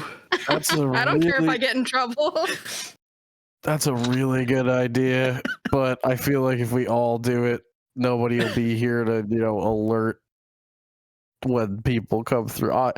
I'm just gonna prop myself up against this wheel of this coach and just kind of shuffle down into the hay or whatever is on the ground. I was Just gonna say, try is to there get a hay comfy. bale, a haystack? Burn, I'm a Yeah, beggar. there's- I've had to there's be probably some hay. resourceful, but I want to sleep nice. Burns will pick So- a corner that's got some hay in it. So you're all sitting down for the night then? Or is there like a okay, is there like a place up? Is there up? Can I go up? Aw. You know what? I imagine this kind of place. Like a loft area. Yeah. You know what? I think a loft would make sense. So let's say, yeah, there's a loft that if you would Okay. like to I'm climbing up there. climb up into the loft, okay. That's where I'll be. It's probably like covered in a bunch of hay with a bunch of tools in there, but you know, That's fine. it's off the That's ground. So fine. you all bedding down for the night then? Yeah. So yeah, Burnt- so it's Burns he'll kind of do what he used to, and he'll stay up a little bit later than others just to try to keep an eye out until things start to quiet down for the night. Yep, so kind of late into the night, so probably around it's about 1 in the morning. Somebody goes around and starts putting out some of the torches, and things really quiet down. The laughter from inside vanishes. The two coachmen drunkenly walk over to the common area to sleep. And you have a peaceful, if not the most comfortable night there. It's probably about 6 a.m. when you hear the rooster call, and things start to get a little bit busy as the various workmen walk around, porters and stable hands. Somebody kind of comes in, notices you, it's a young man, because there's excuse me, are you okay to leave? I need to get things ready. It's a young man. It's like probably like 14, 15. Is he talking to me, or is he talking to? He's just talking to the group. He's talking to the group. He just sees a bunch of like lying around, and he's kind of confused. He's Sweet boy. he sees two men on the ground. Yeah, that's really what he sees, because I'm hiding in the coach with the door closed. And he's Ma'am, are you okay? Which one is he talking to? But talking to you, because Kirs is kind of hidden. I'm just like chilling. I'm in a hay bale up top. What's going on? Hello. And you can also smell a delicious breakfast being cooked. The smells wafting down. I like food. So Izzy kind of stretches, and like at this point, for like probably one of the first times, she doesn't have her cloak over her hood. I mean, nope. Where is over her head. her hood over her head, where you can actually see that she has very long white hair, very piercing silver eyes, and these kind of ethereal like horns that kind of poke out of her head a little bit. And that poor young man, he is just staring, like eyes wide, mouth agape, like he's a boy who's just like warped into some fairy tale, seen something he's never seen before, and he just does not know what to say. He's standing there completely still. He's forgotten where he is, what he was doing. Barnes is just he's gonna like rouse himself, as he's gonna look over to the young man. He's gonna say, he's gonna say, kind of like give him a shake. He's gonna say, so what time do you need to get your stuff ready for the day?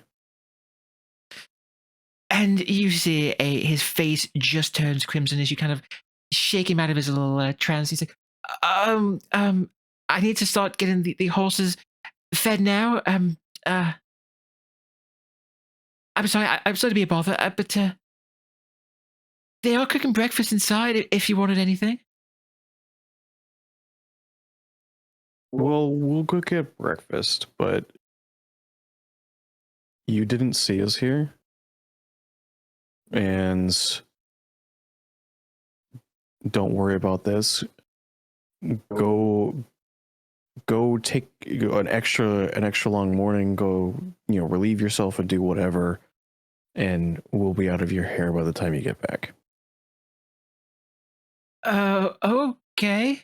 And he kind of like he starts turning to walk away, but like the entire time he's walking, he is staring up at the loft, and it's Izzy. As he turns to look away, and he looks up towards Izzy. He goes. He kind of like gestures, clearly gesturing towards inferring that he's referring to the elf. You didn't see us here. He kind of like he's walking away. He kind of stumbles over a bucket and just falls flat on his face in the dirt. And he just suddenly is like, his face is completely red. He is embarrassed. He kind of like picks himself up, looks around to see if anyone else saw him, and he just runs away. Izzy's hardly getting her cloak back on to hide herself again. Yeah. Is Antony just still passed out? Oh yeah, you guys honestly, if that guy was too nervous and talking pretty quietly, you might not have been able to hear it over how loud he was snoring, because he is just like fully like just passed out. Is there a bucket up top? I was gonna say, is there a bucket and water? I mean, There were tools. Yeah, I don't want to throw like a pick at him or something. Just a pair of pliers. I mean, it's stable gear. Yeah, there's buckets. There's no buckets of water in there, but there were buckets. It's horse Is the water? Is the water? It's like, horse water. It's not like cold, is it? Is it like? Drag him over I mean, to the yeah, trough it and put him will be in. cold. It has been there all night, and it's a bit chilly. Bernt is just he's gonna walk over to Antony, and he's gonna nudge his foot with his foot, not wanting to get super close because he doesn't know how waking up Anthony's gonna be if Anthony's gonna start swinging. So he's gonna start nudging his foot and see if he footsie. rouses. Yeah. What's up? We gotta get out of here. This makes sense. He fucking like kind of slowly clambers to his feet, like eyes still kind of like half shut. It was breakfast. Breakfast. As Bernt just kind of like looks at Anthony, he just goes, "I'm glad he got up," and he kind of like looks down at Bernt's hands as he sees like a bucket in his hands as he's like ready to almost go over and just get the cold water and duck it on Anthony. Oh, good. I needed that. He takes the bucket out of your hands and just like walks behind the cart and immediately throws up into it. Yeah. Oh.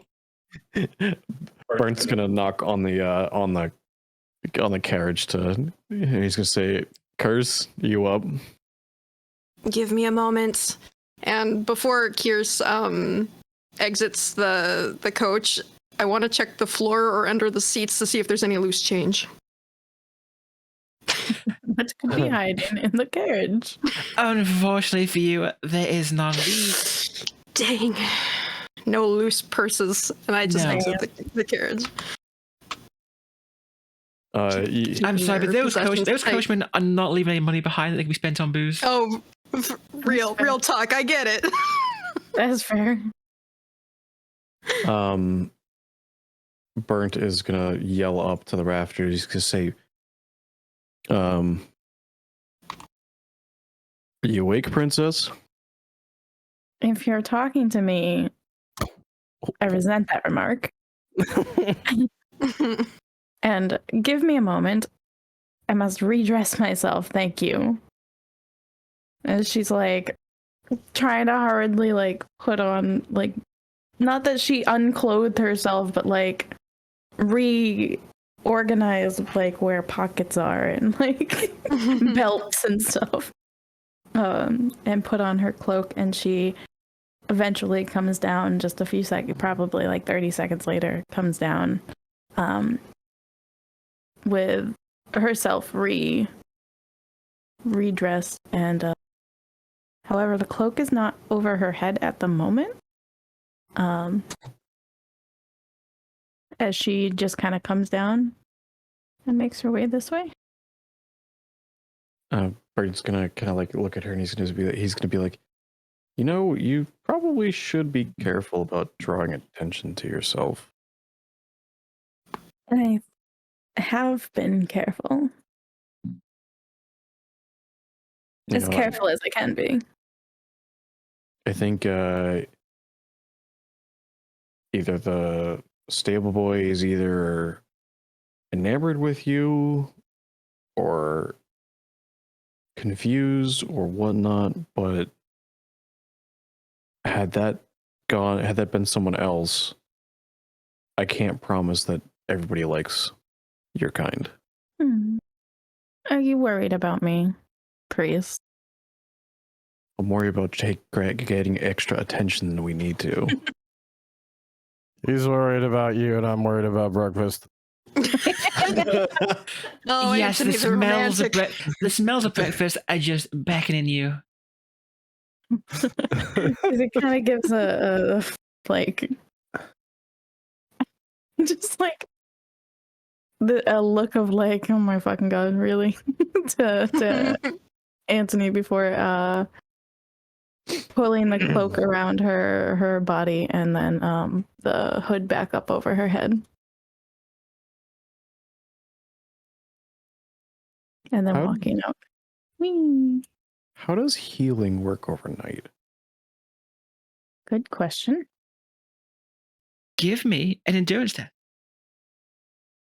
Is it endurance? It's a 'Cause skill. It's also It's a skill called endurance. skill. Yeah. Okay.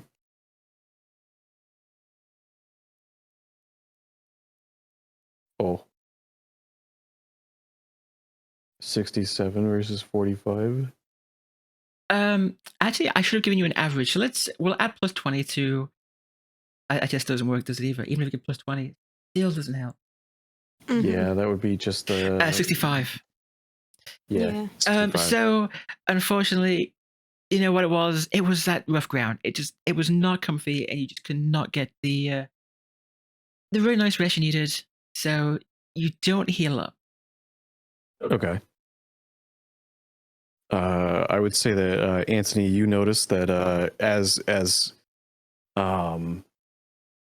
Bernt is readjusting his armor as he's getting up in the morning, as he's adding it on back onto his armor, you actually notice that he almost seems to be I don't want to say tender, but like he does seem to be showing a little bit extra care to his ribs where you punched him. Not much more, but it definitely seems like he is, he's still injured type thing.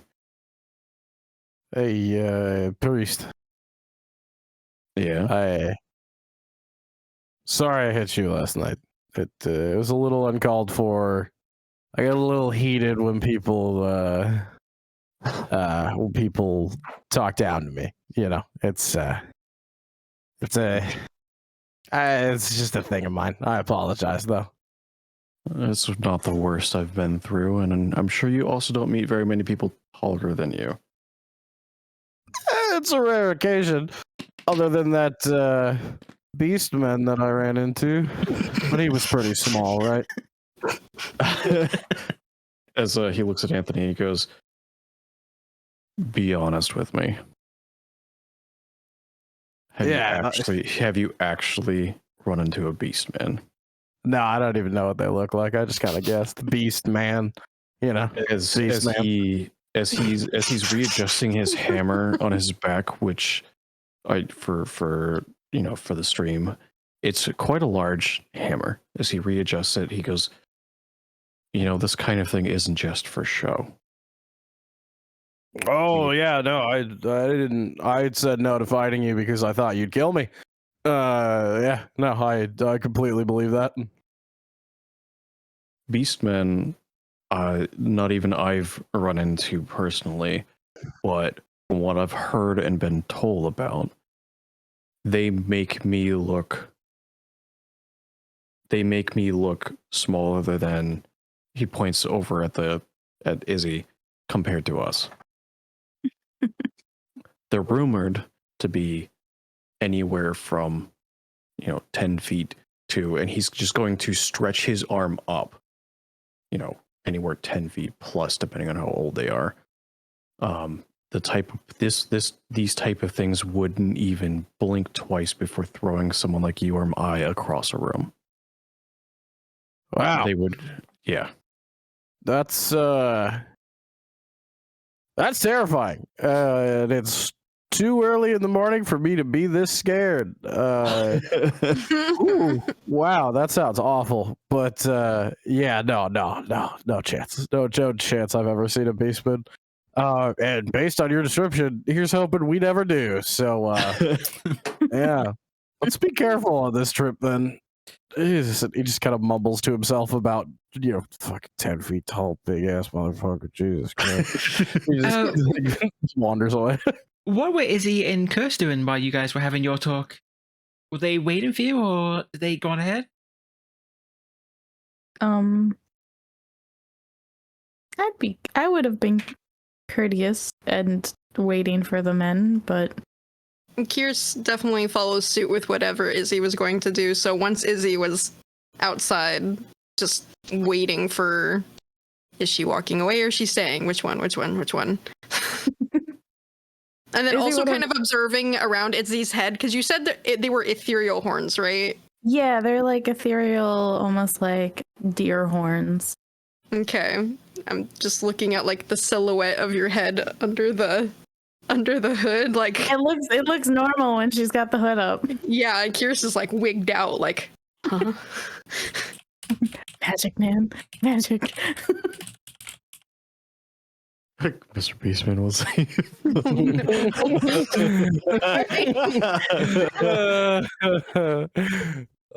So you get to go inside where they set up a nice breakfast of sausages and egg. The time starts going by. By 9 o'clock, everybody moves outside to kind of wait for the coach. And then another hour goes by. It's 10 o'clock, and there's no sign at all of the coachman. And then another hour goes by. I mean, are you going to wait for the coach? Are you going to do anything? Where's the? Oh, I can't go that way. There's a stone wall. Nice. So everyone had been inside in here, and the coachman hadn't come down. Yeah, everyone was inside enjoying a meal and a nice warm breakfast, and no one saw the coachman. And after breakfast, like by 8 o'clock, everyone started eating breakfast. By 9, everyone was outside waiting for the coach. They didn't show up. An hour went by, still no sign. Another hour goes by, still no sign of them. Where's the? So it's 11 now? Yes. Well, yeah, the bartender seen them. I probably would go upstairs to check to see if any of the rooms have either been tampered with or anything like that. See if I can't. You would know the dormitory is actually across the way, so just opposite the bar. Yeah. So over here? And yeah, that's the right way. Kirs, you said you're talking to Gustav? No, I No? was observing. Okay. He doesn't seem particularly bothered. Like, it's none of his business. He just keeps serving his guests. Although the guests, when they find outside, they are getting a bit annoyed. They are starting to grumble and make a bit of a fuss over having to wait so long. I'm going back towards the coach. Back towards the coach? Come back Okay. Yeah. Oh. Well, slowly I'm making my way. And Is Antony, it still there? the coach is still inside. Yes, it has not been touched. Okay. Cool. And Antony, what is Antony doing? I just want to talk to the barkeep about it. Gustav, right? Gustav, yes. Yeah. Have you seen the coachman this morning? Seen him? Not since last night. But let's be honest here, they enjoyed quite a night, didn't they? They did. What about that posh guy with I don't remember his name, but the guy that took all their money? Philippe. Philippe, yeah. Oh yes, Philippe. He is. He just points to a table nearby. He's just over there. Thank you. Antony will walk over to Philippe. Yeah, and Kirs is just gonna follow Antony closely. If it isn't the Beast Slayer. Yeah. You've come to take more of my money? I have actually come to ask you if you had seen the 2 carriage drivers from last night. Oh, I saw lots of them last night. They thought they were going to take my money, but this time the shoe was on the other foot. Yeah, I had a feeling it would be like that. They say anything to you before they left? Because nobody's seen them today, and the coach was supposed to leave like 3 hours ago? Last I saw them, they were complaining about having no more money for booze. That would make sense. Say, how do you do it? Do what, do you mean? How do you guarantee that you're going to beat them after they increase their bet over and over and over again? I guarantee nothing. Ronaldo favors me. Yeah, I'm sure they do. And he turns and walks away. Or just 180s and then realizes that you're directly behind him. Like, oh. Kirs is gonna get like, wait, how tall are you again? 6'2". 6'2". Okay, so I have to kind of lean up a little bit and be like, keep talking to him, please. About anything. Turn back around, and I like pat your chest. Actually, you mentioned that somebody gives you favor. What was that name you gave there? Ronaldo? Ronaldo, the god of luck and gamblers. And while Antony's got Philippe's attention, can I intuit whether Philippe's been a fucking liar? if he has any body language or... You can do an intuition check. Because he's sussy. He was the last one with the coachman when we left, but we also didn't go to bed last. Give me an average intuition roll. So if you want to do average, you'll see the little box where it says challenging. Just click on that and just change it to average. Okay. I don't have to change anything else, right? No, but just change the box from challenging to average. Ooh. Nice. So, apart from, the little fluff in the story of, he's just blessed by Ronaldo, nothing. Mm-hmm. You don't hear anything particularly devious from him. Okay. But why don't we jump over to Bernt, who is, I believe, heading over to the common room? Yeah, I'm basically looking to see if any of the rooms have been like visibly tampered with, or if everything looks okay. Because what's going through Bernt's mind is if they're missing, he's suspecting. His first thought is suspected foul play, and he's going to just go check to see if there's any signs of anything. Well, the first on the right will be the common room. If you want to go check in there, sure.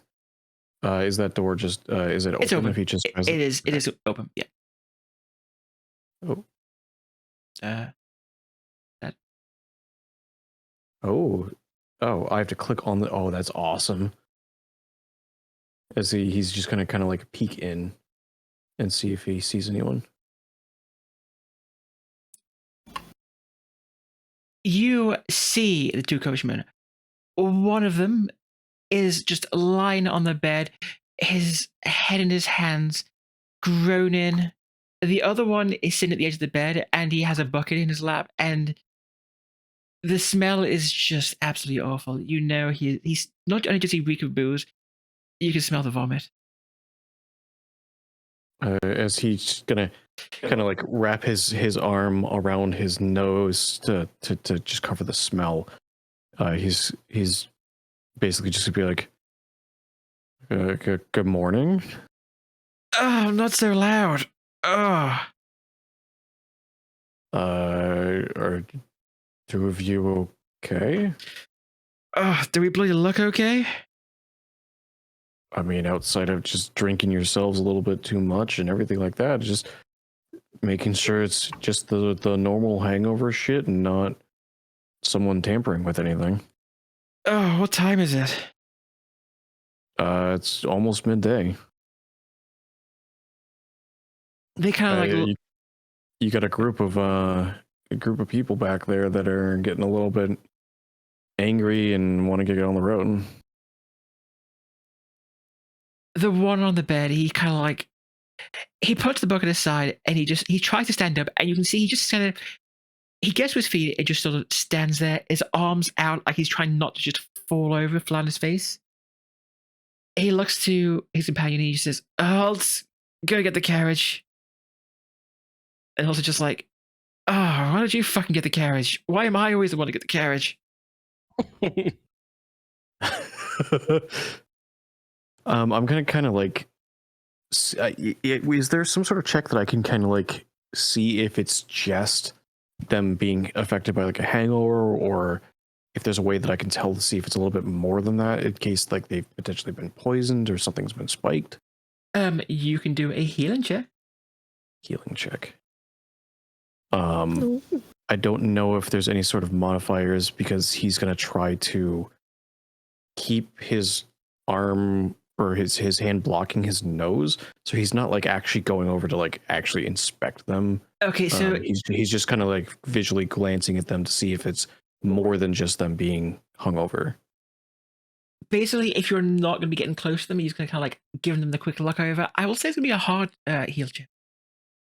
Okay. So hard. Okay. So yeah, just the failure. From what you can tell, they're just like seriously fucking hungover. Okay. I guess I'll leave you to it, and good luck on your travels, unless there's anything I can do to help. You can stop talking so loud. Like, why do you need to yell? He's just gonna start walking away.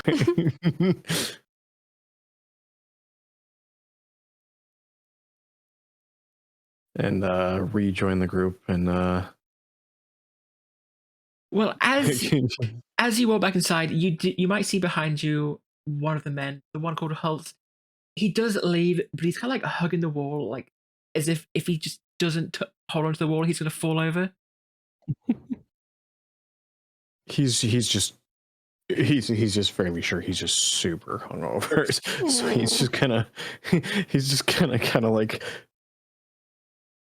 he's going to rejoin the group, and he's going to look of relief. He'd be like, I knew that they were drinking a lot, but I have not seen men that hungover in quite a long time. Is Antony still trying to keep Philippe busy? Did I get any kind of signal to stop bullshitting with him? Yeah, before we switched to Bernt, once I figured that this guy's like actually possibly okay, just a creepy sexist, I pinch your back as a symbol of like, okay, never mind. I wrap up that conversation about how the god of gamblers favors him, and go, well, here's hoping that God keeps favoring you, friend. Best of luck in the future. I'll wrap up that conversation.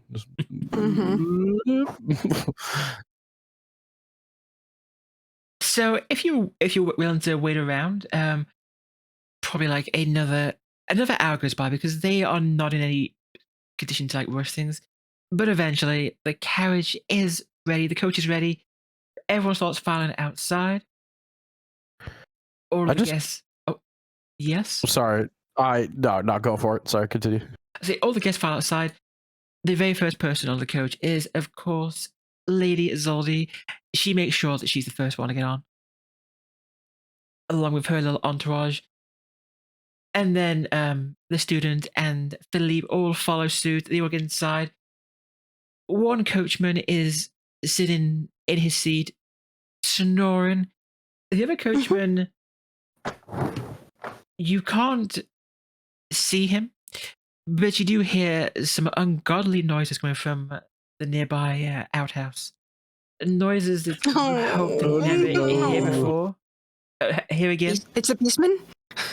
Is it a beastman? I mean, the sound of it, So funny. it certainly could be a beastman from the sounds you're hearing. Oh, Oh no. Just the sounds of agony. Oh, God.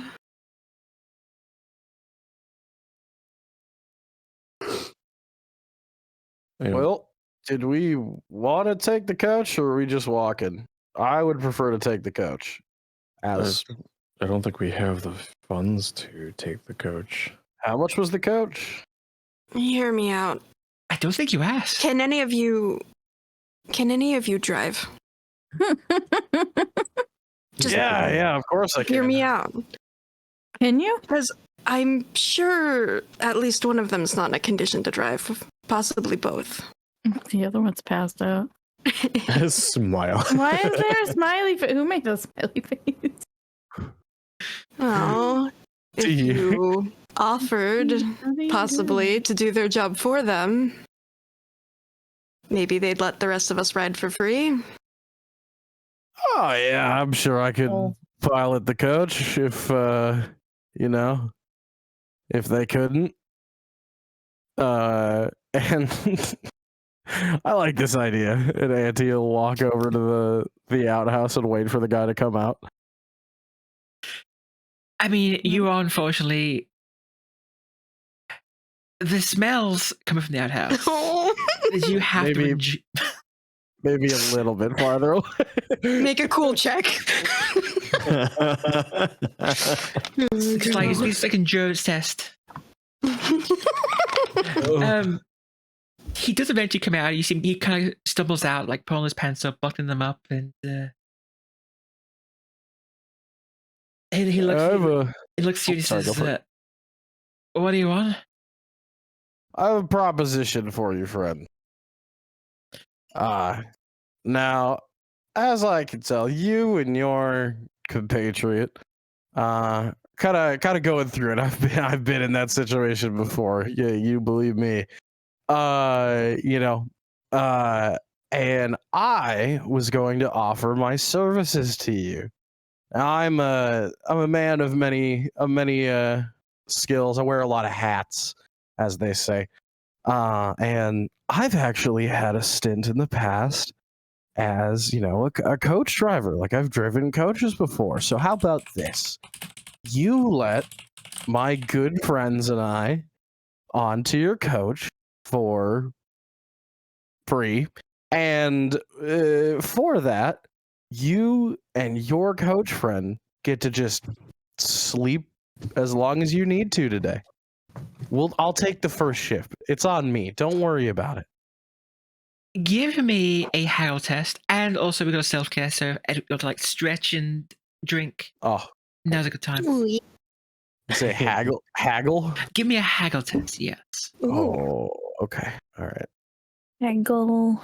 Yeah, Come I have 44 haggle. on that. That's almost a 50% chance. Oh, baby. Okay. Nice. All right. Barely, but we made it. It will be opposed. Mm-hmm. Come on. Come on, he's inebriated. He's hungover. He's ill. His guts have been turning. He considers this for a moment, and then he just says, like, there's a look of relief on his face, like, "Oh God, thank you. I don't think I could have managed to stay on there the entire day." Of course. He kind of like yells. He yells out, says, "Halt!" And then, like, as soon as he yells out, he kind of holds his head, like he immediately would get it yelling. Oh. And he stumbles Mhm. over there, and you see him whispering with halts, and they look to you and they point, and they both nod, and it's like, "All right, you have a deal. We're gonna take a nap, and you're gonna drive, and you and your companions. Fine, you can come on for free." Excellent. Friends, I have great news. These But kind gentlemen are allowing me to drive the cart. you and your friends, you're on the top. Bernt's just gonna kind of look over at Antony. Anthony, He's gonna look at Antony and he's gonna do the same kind of look that he gave the drivers, and he's just gonna judge him to see how hungover is Antony. it is the smile that you receive back is full of teeth and very squinted eyes because the sun is very bright today. God. Out of character, what is your driving skill? Oh, you know, I have Yeah. one. Oh, Oh no! wait. Kirs might be reconsidering. And Auntie hops on top of the cart. Oh no! Just Kirs is gonna pat Antony once he's up there and be like, "If you need someone else to take over, I do have a little bit of knowledge, but I've good driven job one of those. securing." Yeah, of course. I've driven one of these things. Not one that I was allowed to, but I've driven one of these before. Well, as long as you are doing okay, I can always swap with you, just in case. Bernt's just gonna kind of, the raised eyebrow from the Rock type look. That's what Bernt's gonna do when this is not one I was allowed to. Just. So Anthony, you kind of actually gets like a nice and cozy with the two drivers on either side of him. Before they've even left, they're asleep and snoring. So enjoy the sounds of two hungover men snoring in your ear. And one's kind of smelly. I mean, they're both kind of smelly at this point.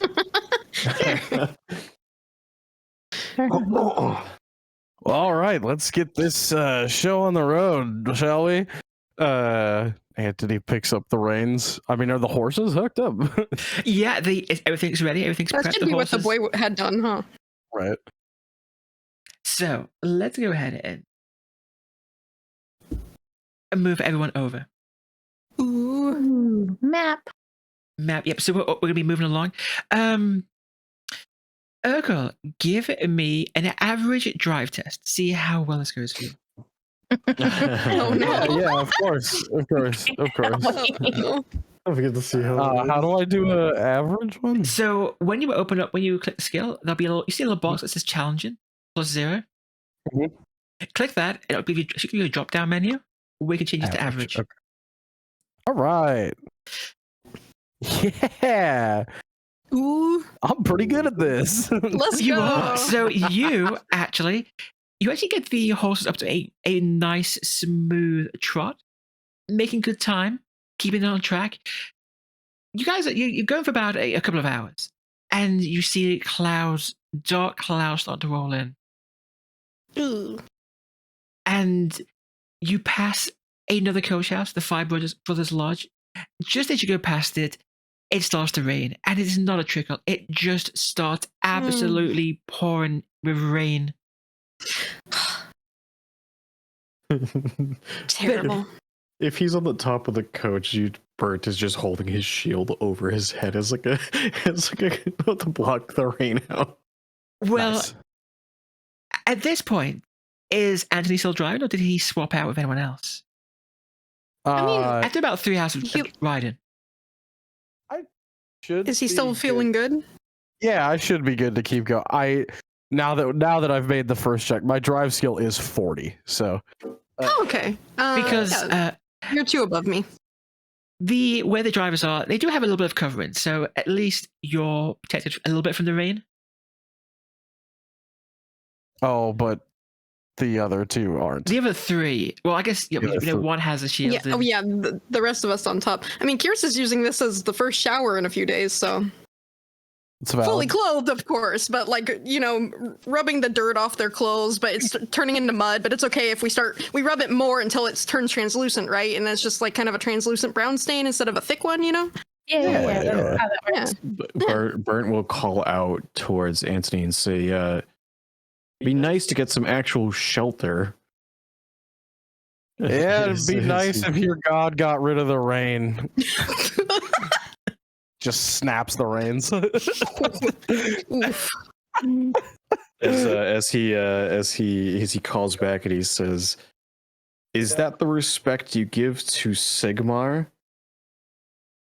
Sigmar hasn't really done much for me lately, but I mean, he's all right in my book, seeing as if I say he's not, I'll be burnt at the stake or worse. So yes, praise be to Sigmar above and all of his, disciples and yada yada yada.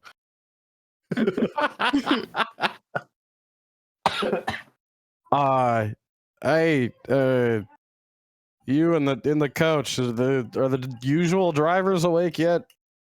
Oh, the drivers are sitting next to. They're sleeping Anthony. next to you. Oh, Yes. they've still passed out.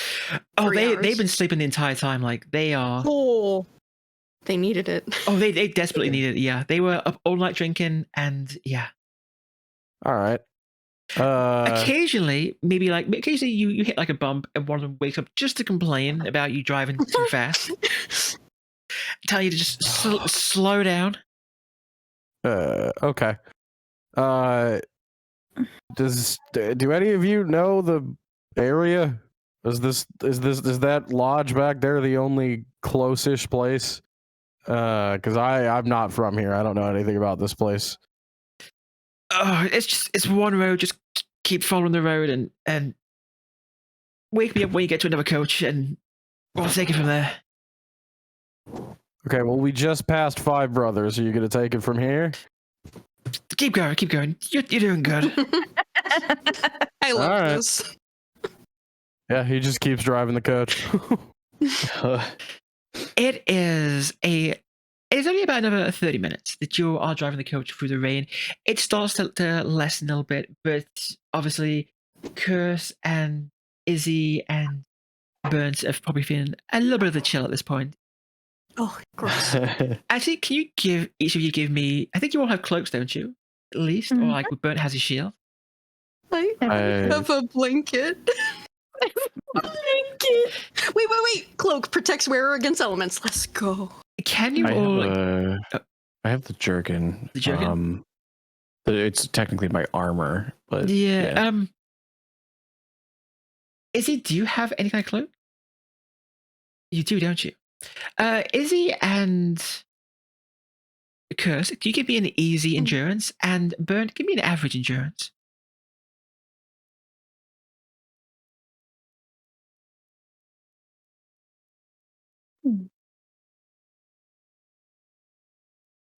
Ooh. Okay, so you all passed. So you're feeling the chill, but you're surviving it. It's cold, you're wet, but you're alive. At least you're not walking. I pulled out my blankie and I put it around me. But 30 minutes go by, the rain starts to lessen. You can actually see the sun through the clouds, and you are met with a sight on the road. There is a figure crouched on the road. Ugh. Whoops, not that one. I want to go to.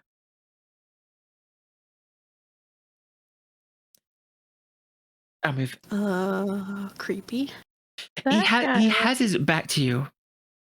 Antony, you're in control right now. What are you doing? You have the reins. All you can see is this man wearing a black cloak. Kind of crouched in the middle of the road. Is there enough room for me to go around him? You can try if you're willing to kind of like go towards like the edge. I mean, you risk running the ditch, but you can try. I'll just yell as loud as I can, like, "Get out of the road!" As soon as you yell at him, give me just 1 second here. He was a decoy. He explodes. I just hear Grenna making noises there. That man's a mimic. Stop! I'm gonna cry. The road is a mimic. Oh God! I'd like to use the tech thought. The table is hungry. The table. I'm just trying to find where is this? I have something here. I'm trying to find it. Here we go. Is it?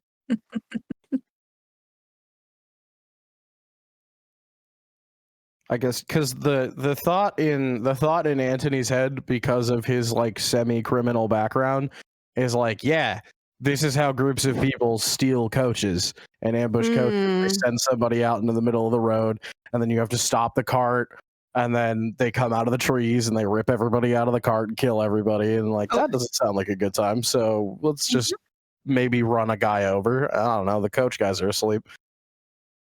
I found what I did now. Okay.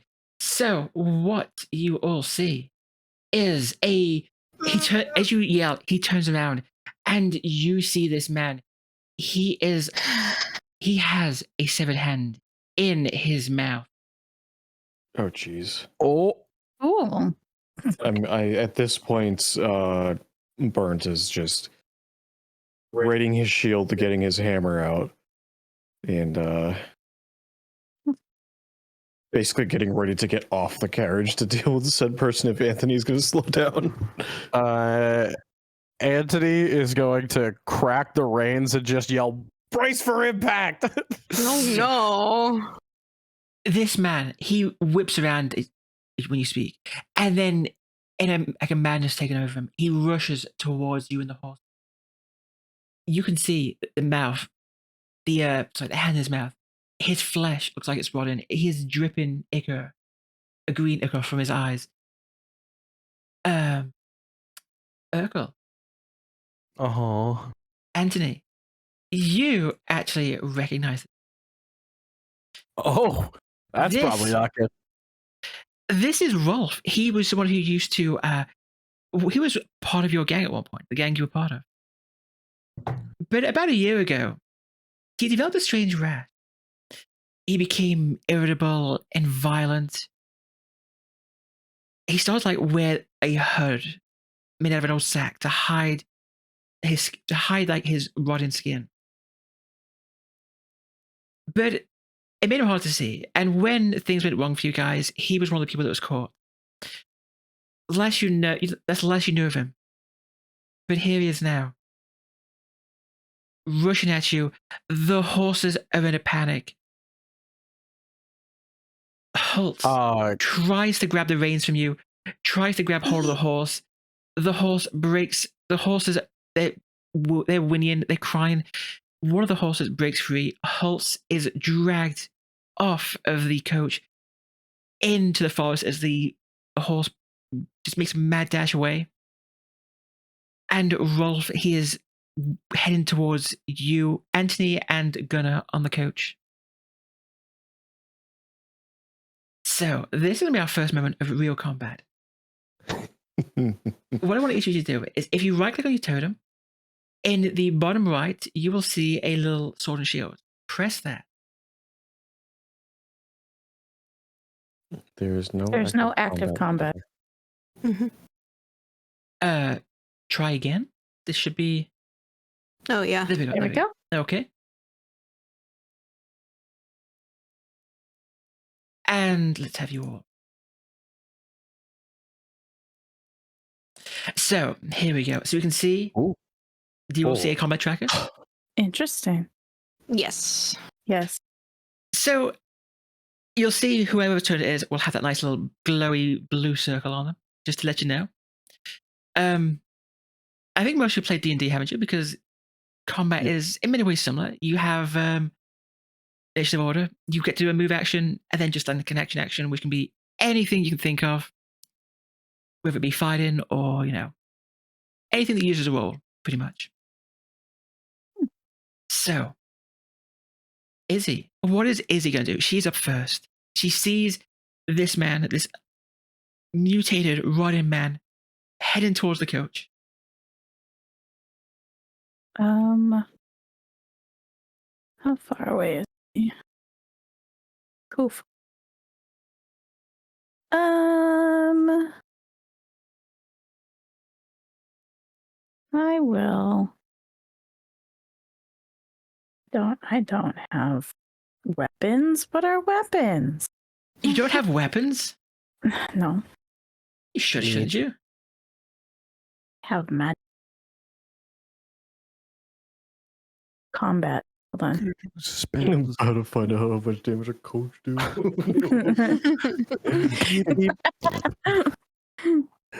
No, I don't have weapons. You That's do. If you fine. look at your trappings, you do have weapons. Oh, they're just not equipped. You gotta equip them. Cool, great, wonderful. Oh, quarters. So you can choose to just you have the little measure thing. It will tell you how much movement you have. You, I believe, have about 20 yards of movement as an elf. Okay. You can choose to charge. If you charge, you'll get in range, and you will also get a point of advantage. Advantage is really good in combat. You can build up advantage through many ways by winning opposed tests. That's the main way. And every point of advantage gives you plus 10 to relevant tests, like for combat. Does this man have armor on, or is he just like... All you can see is he's just wearing that tattered black cloak. Okay, so that probably is not gonna work. That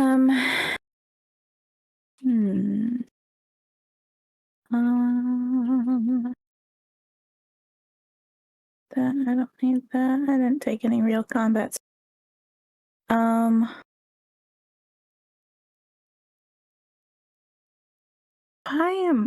think I don't want to get down, especially if has Antony made it like known that he is gonna try to fucking ram this man with the cart? Well, it can't now, right? Because one horse is unrigged. Is the cart still moving, or did it kind of like lurch to a stop when one of the horses broke off? It kind of stopped when the horses started panicking. No, I wanted. Yeah, they freaked out, and now one's loose in the forest. Well, actually, it kind of got yanked to the side a bit, and so it's a little bit off kilter. Okay. Okay. And Holtz is just gone. He's vanished into the underbrush. No. Bye, sir. I guess if it's not going to go and if we're not going anywhere, I'm hopping down off the cart. And I don't know if I can use rot on this man. That'd be fun. But I mean, you can certainly try and rot him even more than he is. Yeah. Let's try that. I need to get within 1 yard of him. Okay, and you are going to try and cast rot, I believe. Is that right? Yeah, let's cast some magic. So, or Let's see how well this goes. So, if you just go into your little magic section and just click rot, you should be able to do the normal rolling. Pretty easy. Right? No. No. No, okay, so yeah, you failed. You tried to like summon the winds of magic, but they're just simply not enough here at the moment. Oh. Thankfully, though, nothing bad happened. You just simply couldn't cast the spell. Good. Good. I didn't blow myself up yet. Not yet. Not yet. Did you strike a pose? Did you like reach your hand out? Yeah. So Izzy gets down off of the cart, and she just calmly walks over, and she kind of reaches out a hand and like coalesce a little bit of energy between her fingers. But as she does so, it just kind of fizzles out, and she just looks at her hand, then looks at the guy, and then looks back like, oh no. Oh. And so that'd be your turn over. Let's move on to the next. It is next Rolf himself. You just came up to him. He seems almost confused by what you're trying to do, but he's very quick. When you got close to him, he's very quick just to turn on you, slavering, and with a knife in hand, he's going to swing.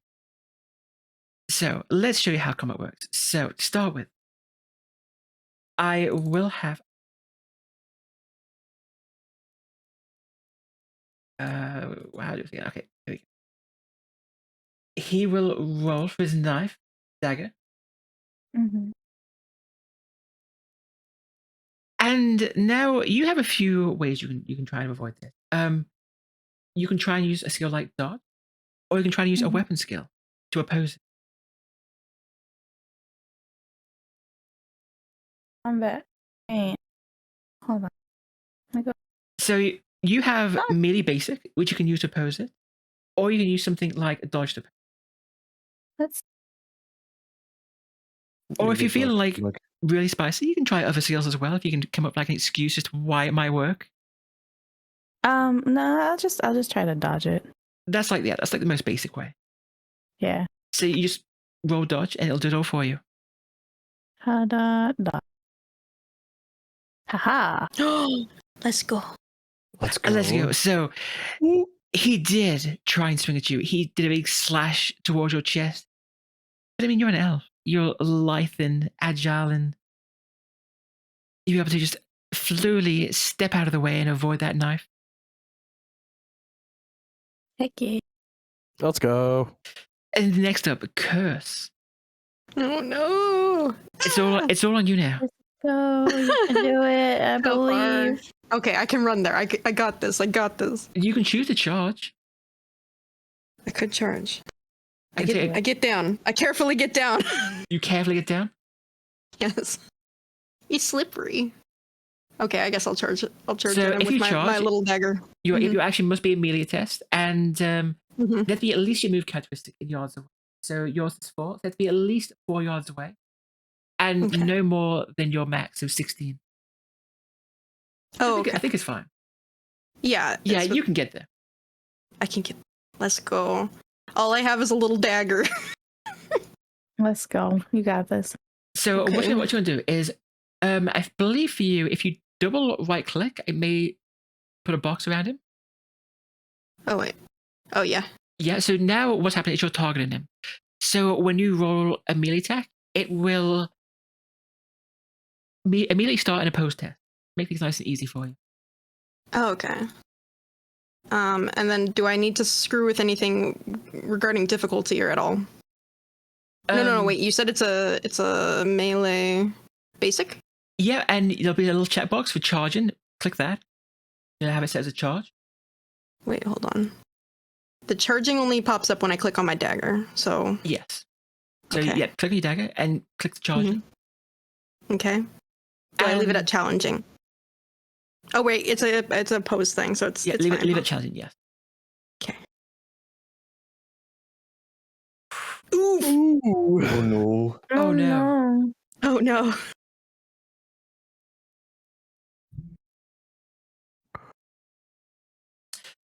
And Oh, roll himself. no. I mean, Ugh. the good news, he simply dodged. So describe what you do. Give me an idea of Kirs charging in there.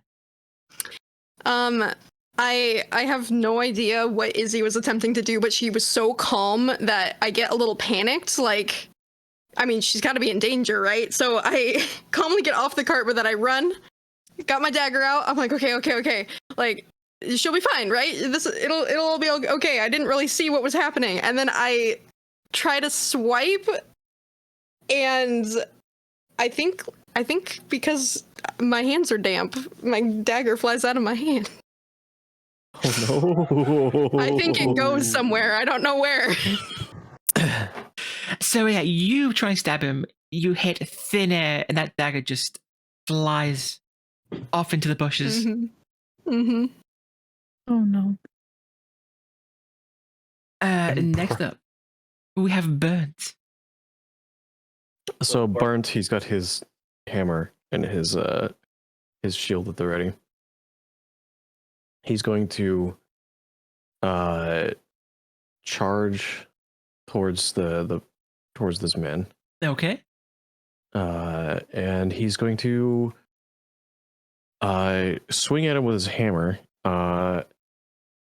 And he's basically He's going to say something because I feel like this is appropriate for a warrior priest, and he's going to say, "I have a feeling he has a rough idea of what she, not necessarily what she tried to do, but the fact that she was trying to use magic."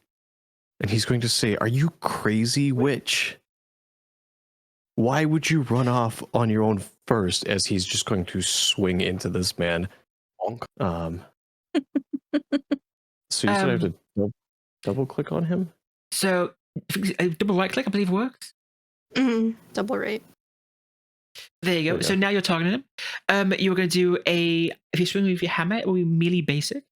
There'll be a button to press for charge, and because you're outnumbering him 3-1, actually, make it an easy test.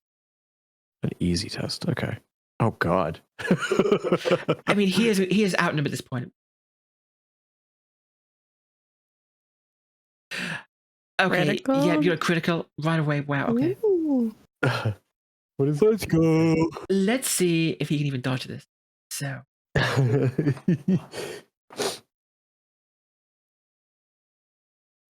yeah, you did 12 damage to him. Ow. Oh. Ow, that's my entire health pool. Mhm. And you know what? As Do something for me, Bernt. Describe how you just completely turn this guy into red viscera, because he's dead. Marinara. okay. So the way he's coming out and the way that he's swinging, he gets ready as he just reels, as he jumps off the cart, and sprints over and reels back. He takes the base of his hammer, he braces it against the shield as he just turns his entire body, and basically just swings, just crush, like with the intention of just crushing this man's arm. His body almost moves before his brain does. It's something he's very, very comfortable with doing. And he just puts his entire body weight into this man as he just goes limp. Yeah, after that hit, you wouldn't even recognize him as Rolf anymore.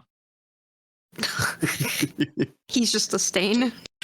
Pretty much, he's a red smear on the ground now. And Bernt is immediately looking around the area to see if there's more than just this one man. well, right now, give me a perception test. Okay. Not amazing at these. No. Ooh, but that's a good roll. That's good. You hear a bestial cry coming from around the bend, further down the road. But not only that, you also hear the sounds of something moving through the underbrush, something moving towards you.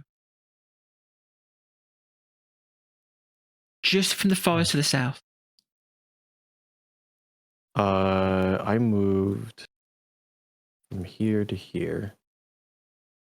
I have a run speed of 16 yards. Could I continue moving south to get between the group and the sound? Or was the charge use up my movement? What I would say right now is you can do that. The combat's ended for now. Okay. So you have a moment to kind of reset yourself. Basically, he's gonna call out and he's gonna say, he's going to just basically call out and he's gonna say, "Be ready. We're not in the clear yet." As he's going to approach the underbrush with kind of the shield ready to brace against whatever potentially is approaching. And what about everyone else? What is everyone else doing? Antony, you didn't get a fight there. What are you doing? Antony Aw. is just Antony is just gonna kind of sit on the cart, kind of in shock that he knew that guy and now he's a red paste on the floor. Marinara. But kind of try to regain himself so that he doesn't give on that he knew this, person, in case maybe the priest doesn't like people that know people that are fucked up by things that he doesn't understand. So he's gonna turn to the other coachman and go, we need to go find the other guy with the other horse, or we're gonna be stuck out here. Okay? Oh, yeah. Right. So, you all seem pretty capable. How about you go find him, and I will.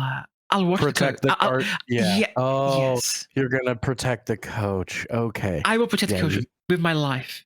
Don't you worry. Yeah. You're the one with the gun, right? You have the gun, correct? You have the blunderbuss? Or was that the other guy that got dragged away? Well, the other guy had a blunderbuss, but He didn't does. Leudessa say the worthwhile coachmen have blunderbusses?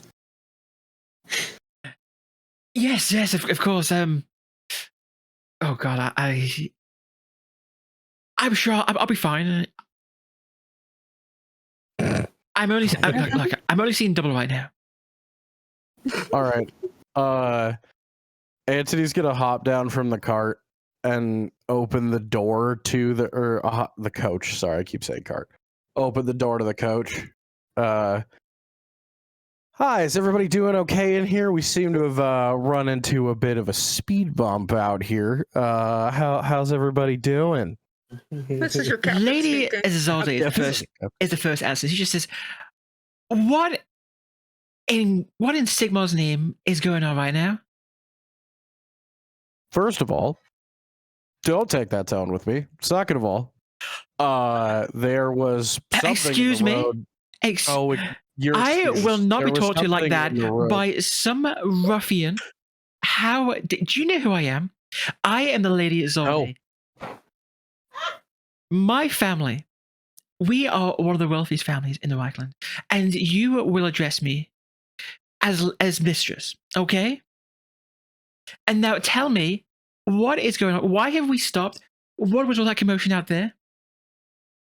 As she talks, Anthony's eyes kind of start to like dilate and like kind of look in different directions. Yeah, so there was something in the road which, if you wouldn't have interrupted me, madam, whatever, I would have told you.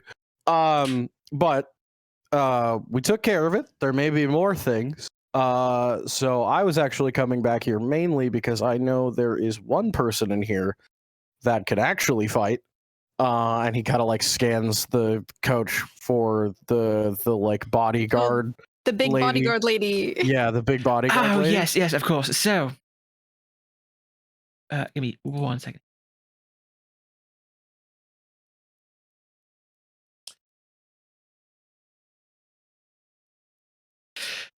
Yes. I will accompany you to protect the ladies. Do not worry, do not fear.